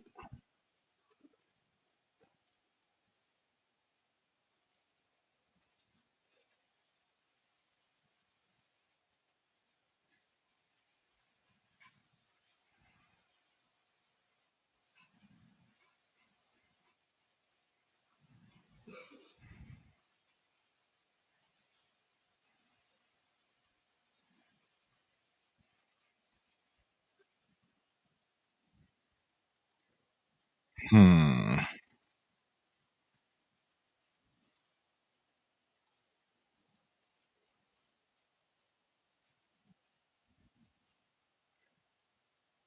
What's going on with Hart? I need some background on this guy and his floating prison.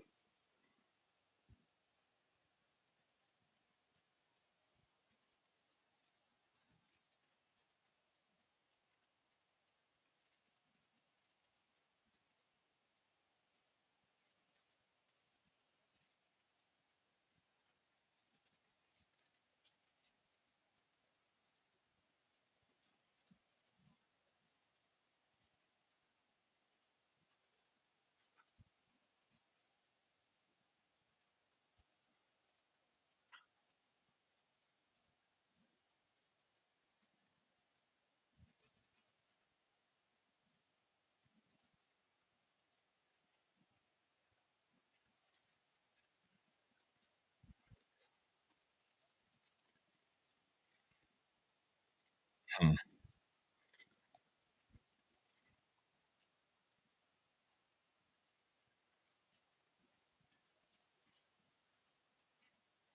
So Desmond's going to take on an entire fleet.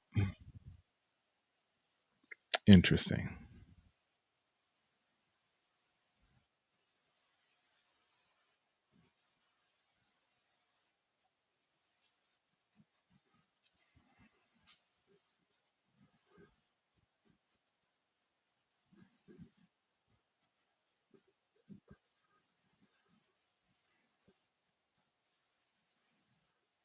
So this young lady about to drink it's like the blue water, is that what it's called? Or something like that.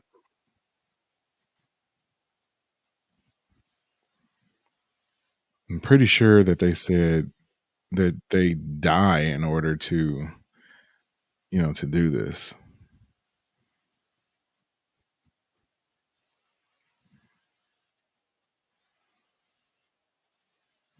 So I wonder, is she going to be able to bring herself back?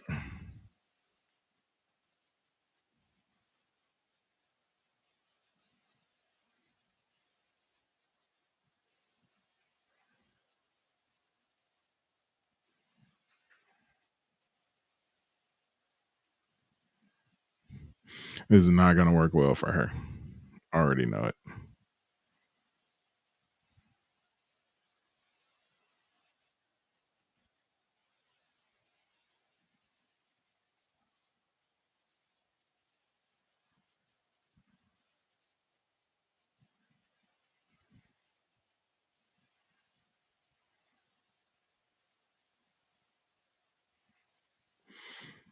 Don't do it. Ain't gonna work.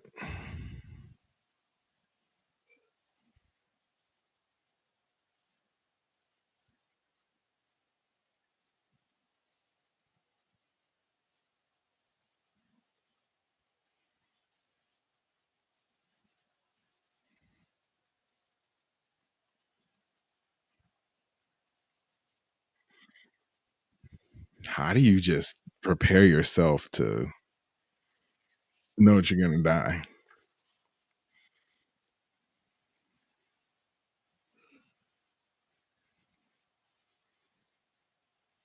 This is not gonna work for her.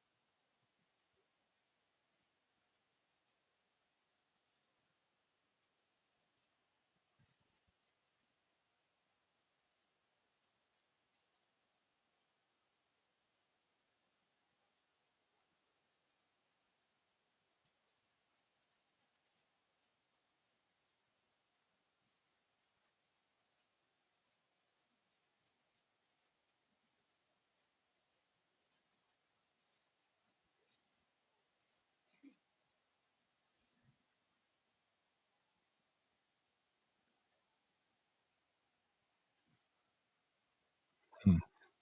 Maybe it is working. So I'm guessing right now she's sort of waking up in the in between state. And this is where she's going to be able to contact her ancestors.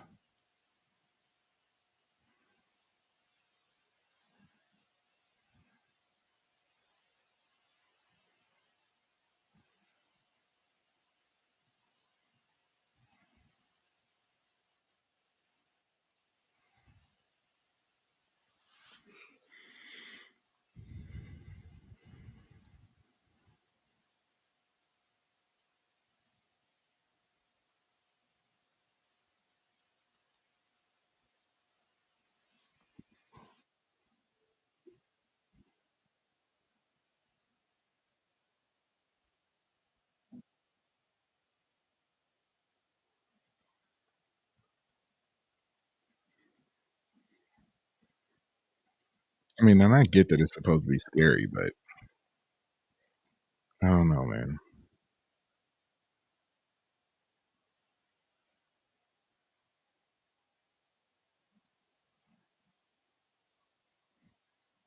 What are these voices and ghosts and people like trying to get?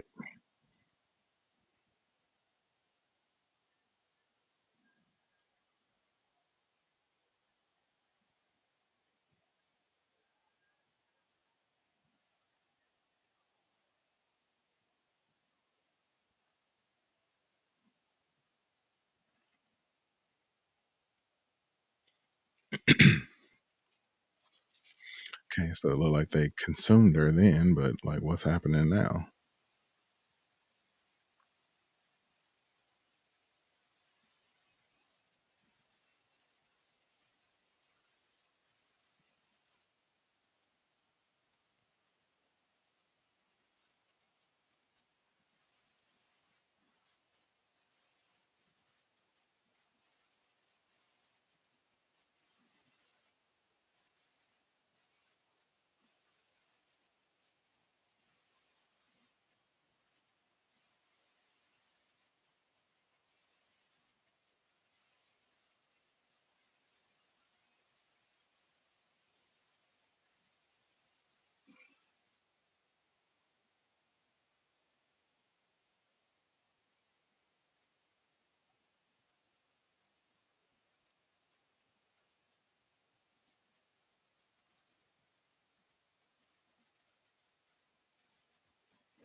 Kel ain't gonna make it, man.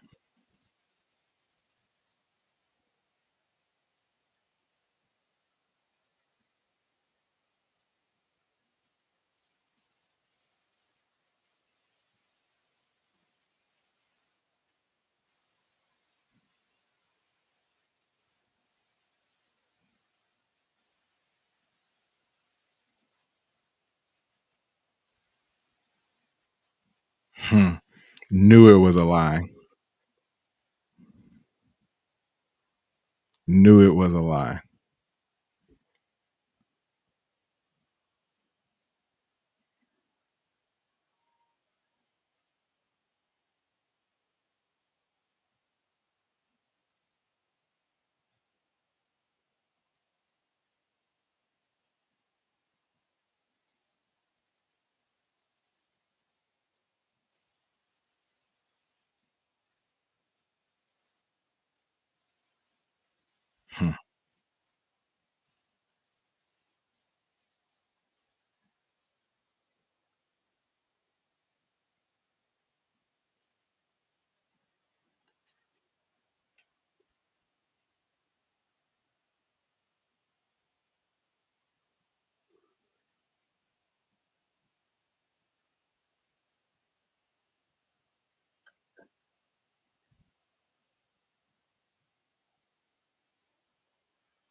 Knew that was gonna happen.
Desmond. Do your thing, bro. Burn this cat alive too.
All right, so Valia is back. Looks like she's back at. No, I don't think this is their home planet. Oh, she's there to talk to Desmond.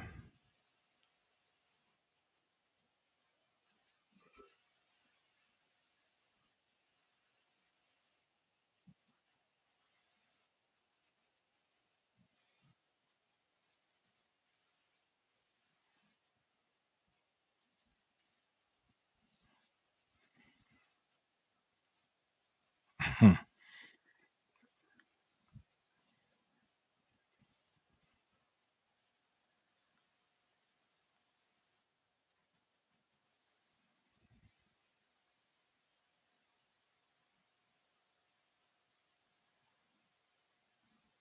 Setting up a little Desmond versus Valia.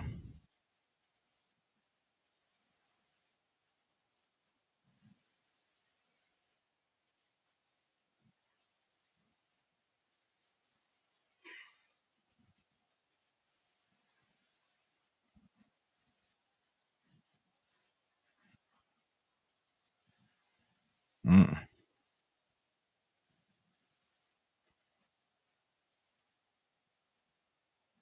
not gonna work. Trying to use a voice on him. It ain't gonna work. He gonna laugh.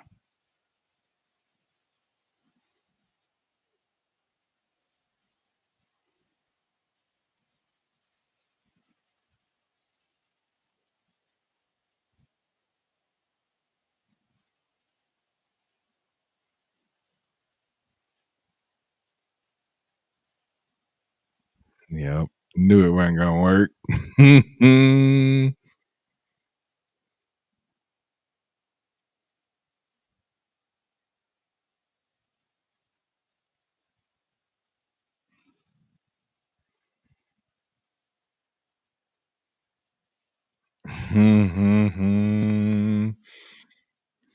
All right, now that's cool. So the voice don't work.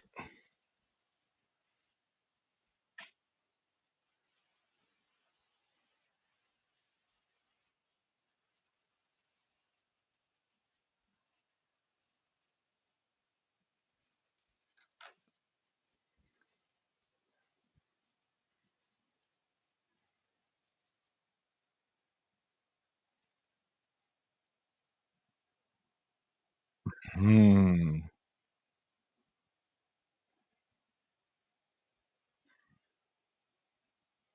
Okay.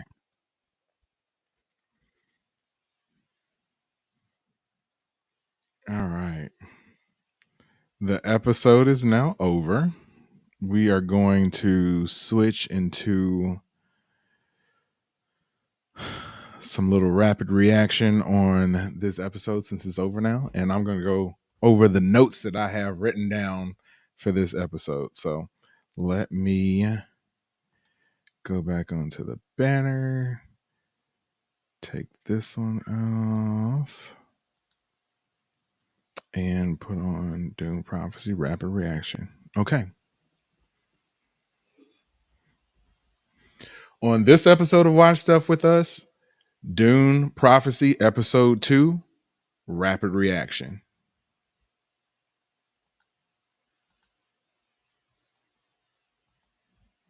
And I got episode 3. It's wrong. Why would I do that? Okay. There we go. Let me do that one more time. On this episode of Watch Stuff With Us, Dune Prophecy Episode 2, rapid reaction.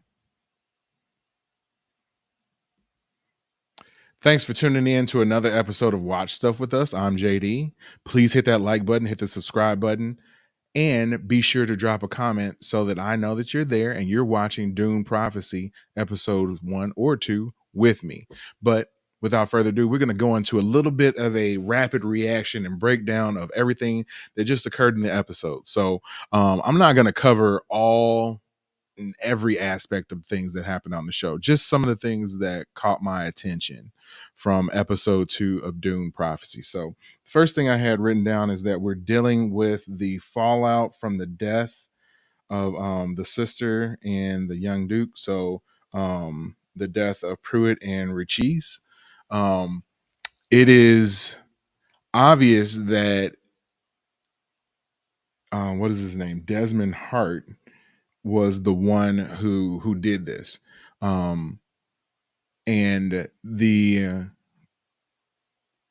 sister and Pruitt are basically just the first two pawns to sort of fall in this game of chess. So they made the analogy early in the episode that they're just all pieces to the puzzle or pieces in a game that is being played on a much larger scale than what they know of. I think that was Princess Nez was saying that to the Swordmaster. So that was definitely something that caught my attention first and foremost, that we're dealing with the fallout of that. It seems as though the sister was very well loved amongst her group, and now there are sort of dissension amongst the ranks where people are kind of feeling like they don't trust Dahlia or Tula. So they're gonna have to work through that. And it seems as though Valia kind of has a hint of that.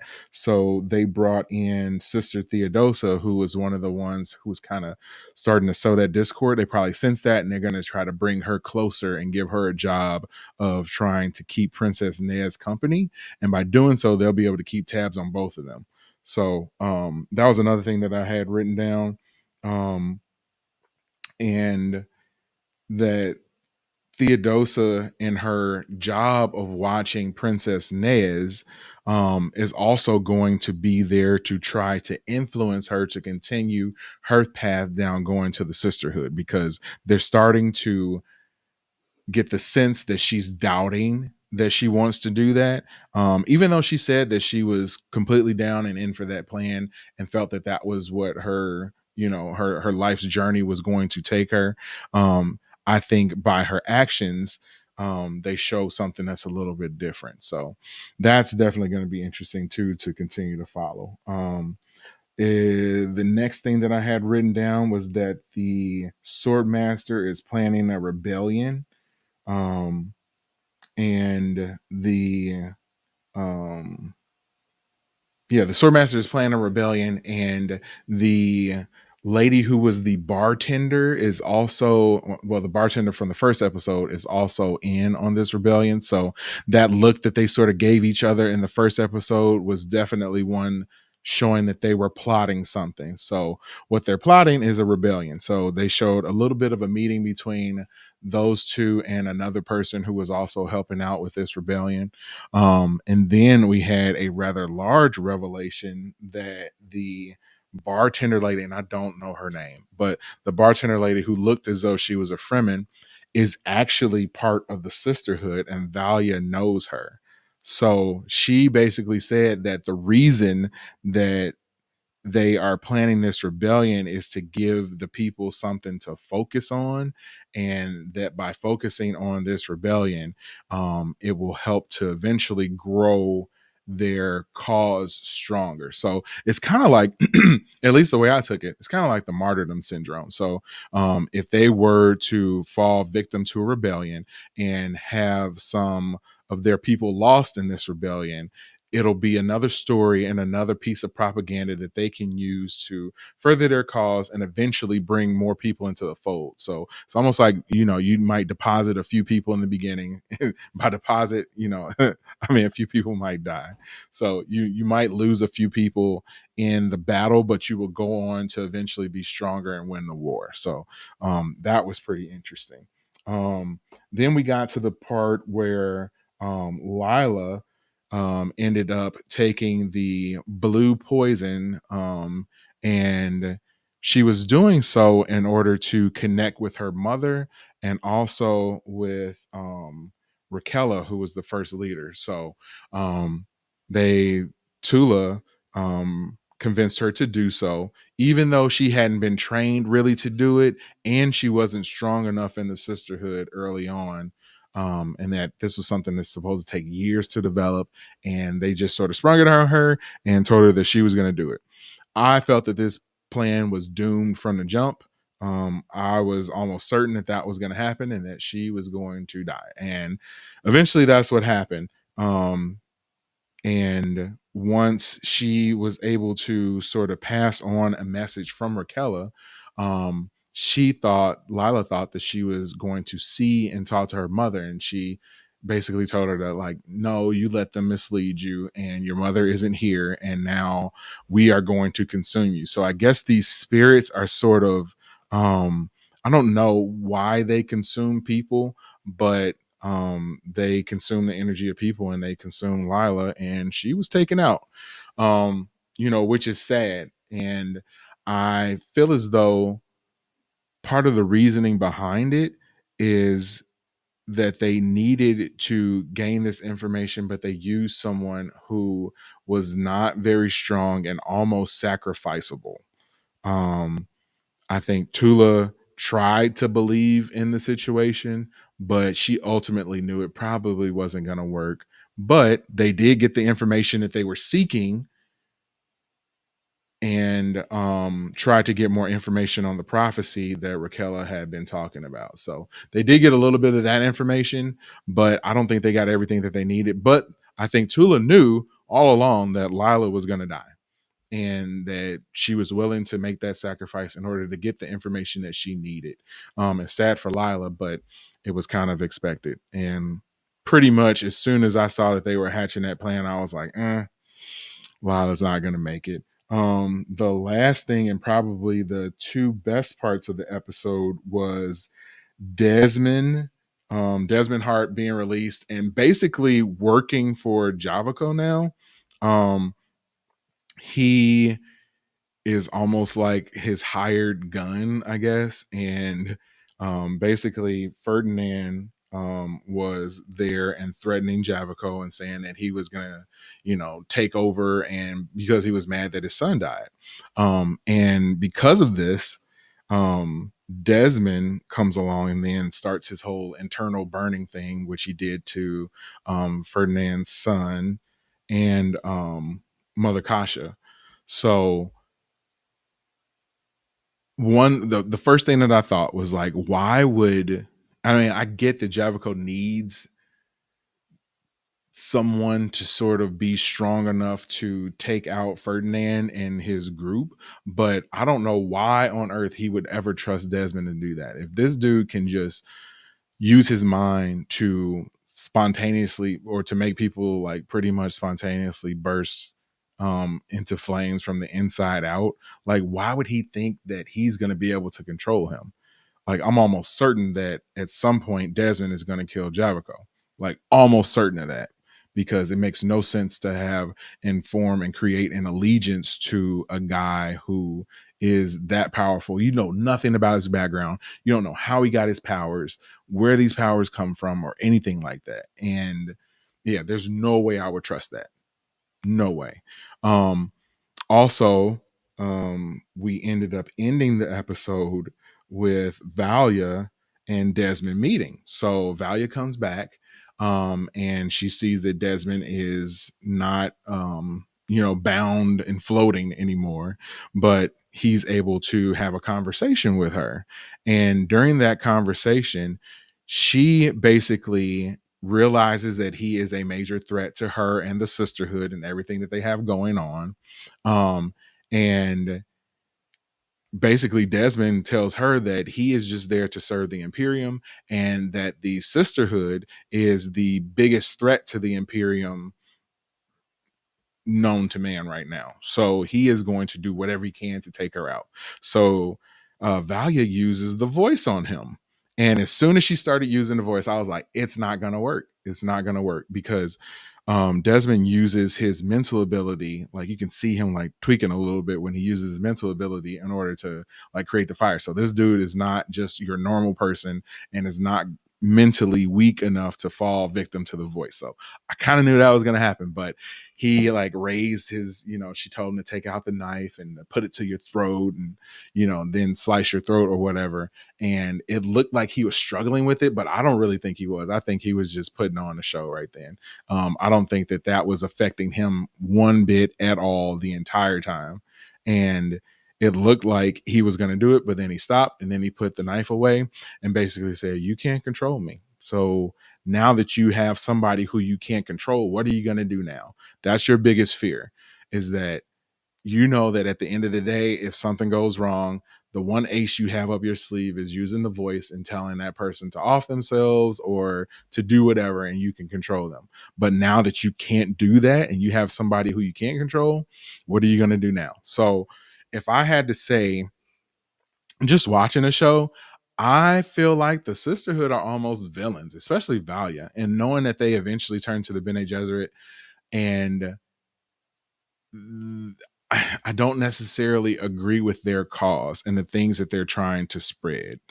I feel like Desmond is almost the hero, even though he's willing to do whatever and has killed a child. It is for the greater good that he did that. Or at least that's how he feels. So maybe there aren't any good guys or bad guys in this, but if I had to choose a side right now, I'd be going with Desmond Hart and rolling with them as opposed to the Sisterhood, because they seem super sketch and occult and trying to just control people, and they don't seem to be going about things the right way either. So if there's one thing that I can figure out with this show through 2 episodes, is that the lines of good and evil, nice, bad, all that stuff, like, they're going to be blurred, and you're going to end up going back and forth with who you are aligned with and who you want to cheer for. So at this point, I'm cheering for Desmond, but I don't know where he came from. I don't know what his group is, where he got his powers. I don't know anything about him. So he could be, aligned with a horrible group too. But at this point in time, if I had to choose sides, I'm rolling with Desmond and his crew. I want you to finish watching this video and drop a comment below and tell me, who are you rolling with? Valia and a Sisterhood, or Desmond and his yet to be named crew? Drop a comment below and let me know what you think. I will be responding to your comments and letting you know that we can get into a good old debate if you think that you would be rolling with Valia. I'm going to tell you you're wrong, but hey, convince me otherwise. Thanks for watching this episode of Watch Stuff with us. Again, we broke down Dune Prophecy episode 2. If you liked it, hit that like button, hit the subscribe button, hit the notification bell, because every week, 7 p.m. Central Time, we will be doing a preview of the upcoming episode, and then we do a watch party where we watch the episode together, and you can drop comments and we can talk about it as the show airs. So if you like that, hit that like button, hit the subscribe button, and hit the bell so that you can be notified when I go live and you can watch some stuff with me. Thanks for tuning in to another episode. Peace. All right. So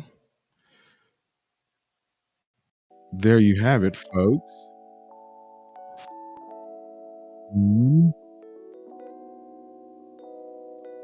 Yeah, I think I'm going to go ahead and wrap things up right now. It's been a quick 3 hours almost to be on the stream. Like, it always shocks me how fast this ends up going, but I'm glad that you were able to hang out and watch this episode with me. If you did, and if you are watching right now, before you roll out, hit that like button. If you are not subscribed, hit the subscribe button too, so that you can hang out with us going forward. We do not just this show, we do so many other shows. So you need to hit that subscribe button and check out everything we do. We do Monsters, the Lyle and Eric Menendez story. We still have 2 episodes of that to watch. We watched one last night, but we haven't done an actual review. I think we're going to wrap all of those into one long sort of review and breakdown of the entire series, sort of as a summary. We watched that. We have watched Agatha All Along, which has probably been our most successful series thus far and most entertaining. Had 1,000 people watch those videos, like literally 1,000, which is pretty cool for us. Upcoming, we're going to be watching the What If show that debuts on Disney Plus in the beginning of December. I'll be on each and every night streaming that and doing watch parties for that. What else have we done? We've been doing Mr. Ballin videos. Those have been hugely successful as well, and are driving a lot of people to our content. So we really appreciate you guys for checking that out. And like I said, if you haven't done that, hit that subscribe button so that you can be a part of our crew. And with that being said, be sure to check out everything that we have coming up this upcoming week. I know it's Thanksgiving and we're still going to be dropping content pretty much every day, probably not on Thursday since that's Turkey Day, but otherwise we'll be dropping content pretty much every day. So tune in, check it out, drop comments. We love to talk and interact with everybody who drops comments on our channel. So Much love. Have a great night, and I will see you on our next stream. Peace.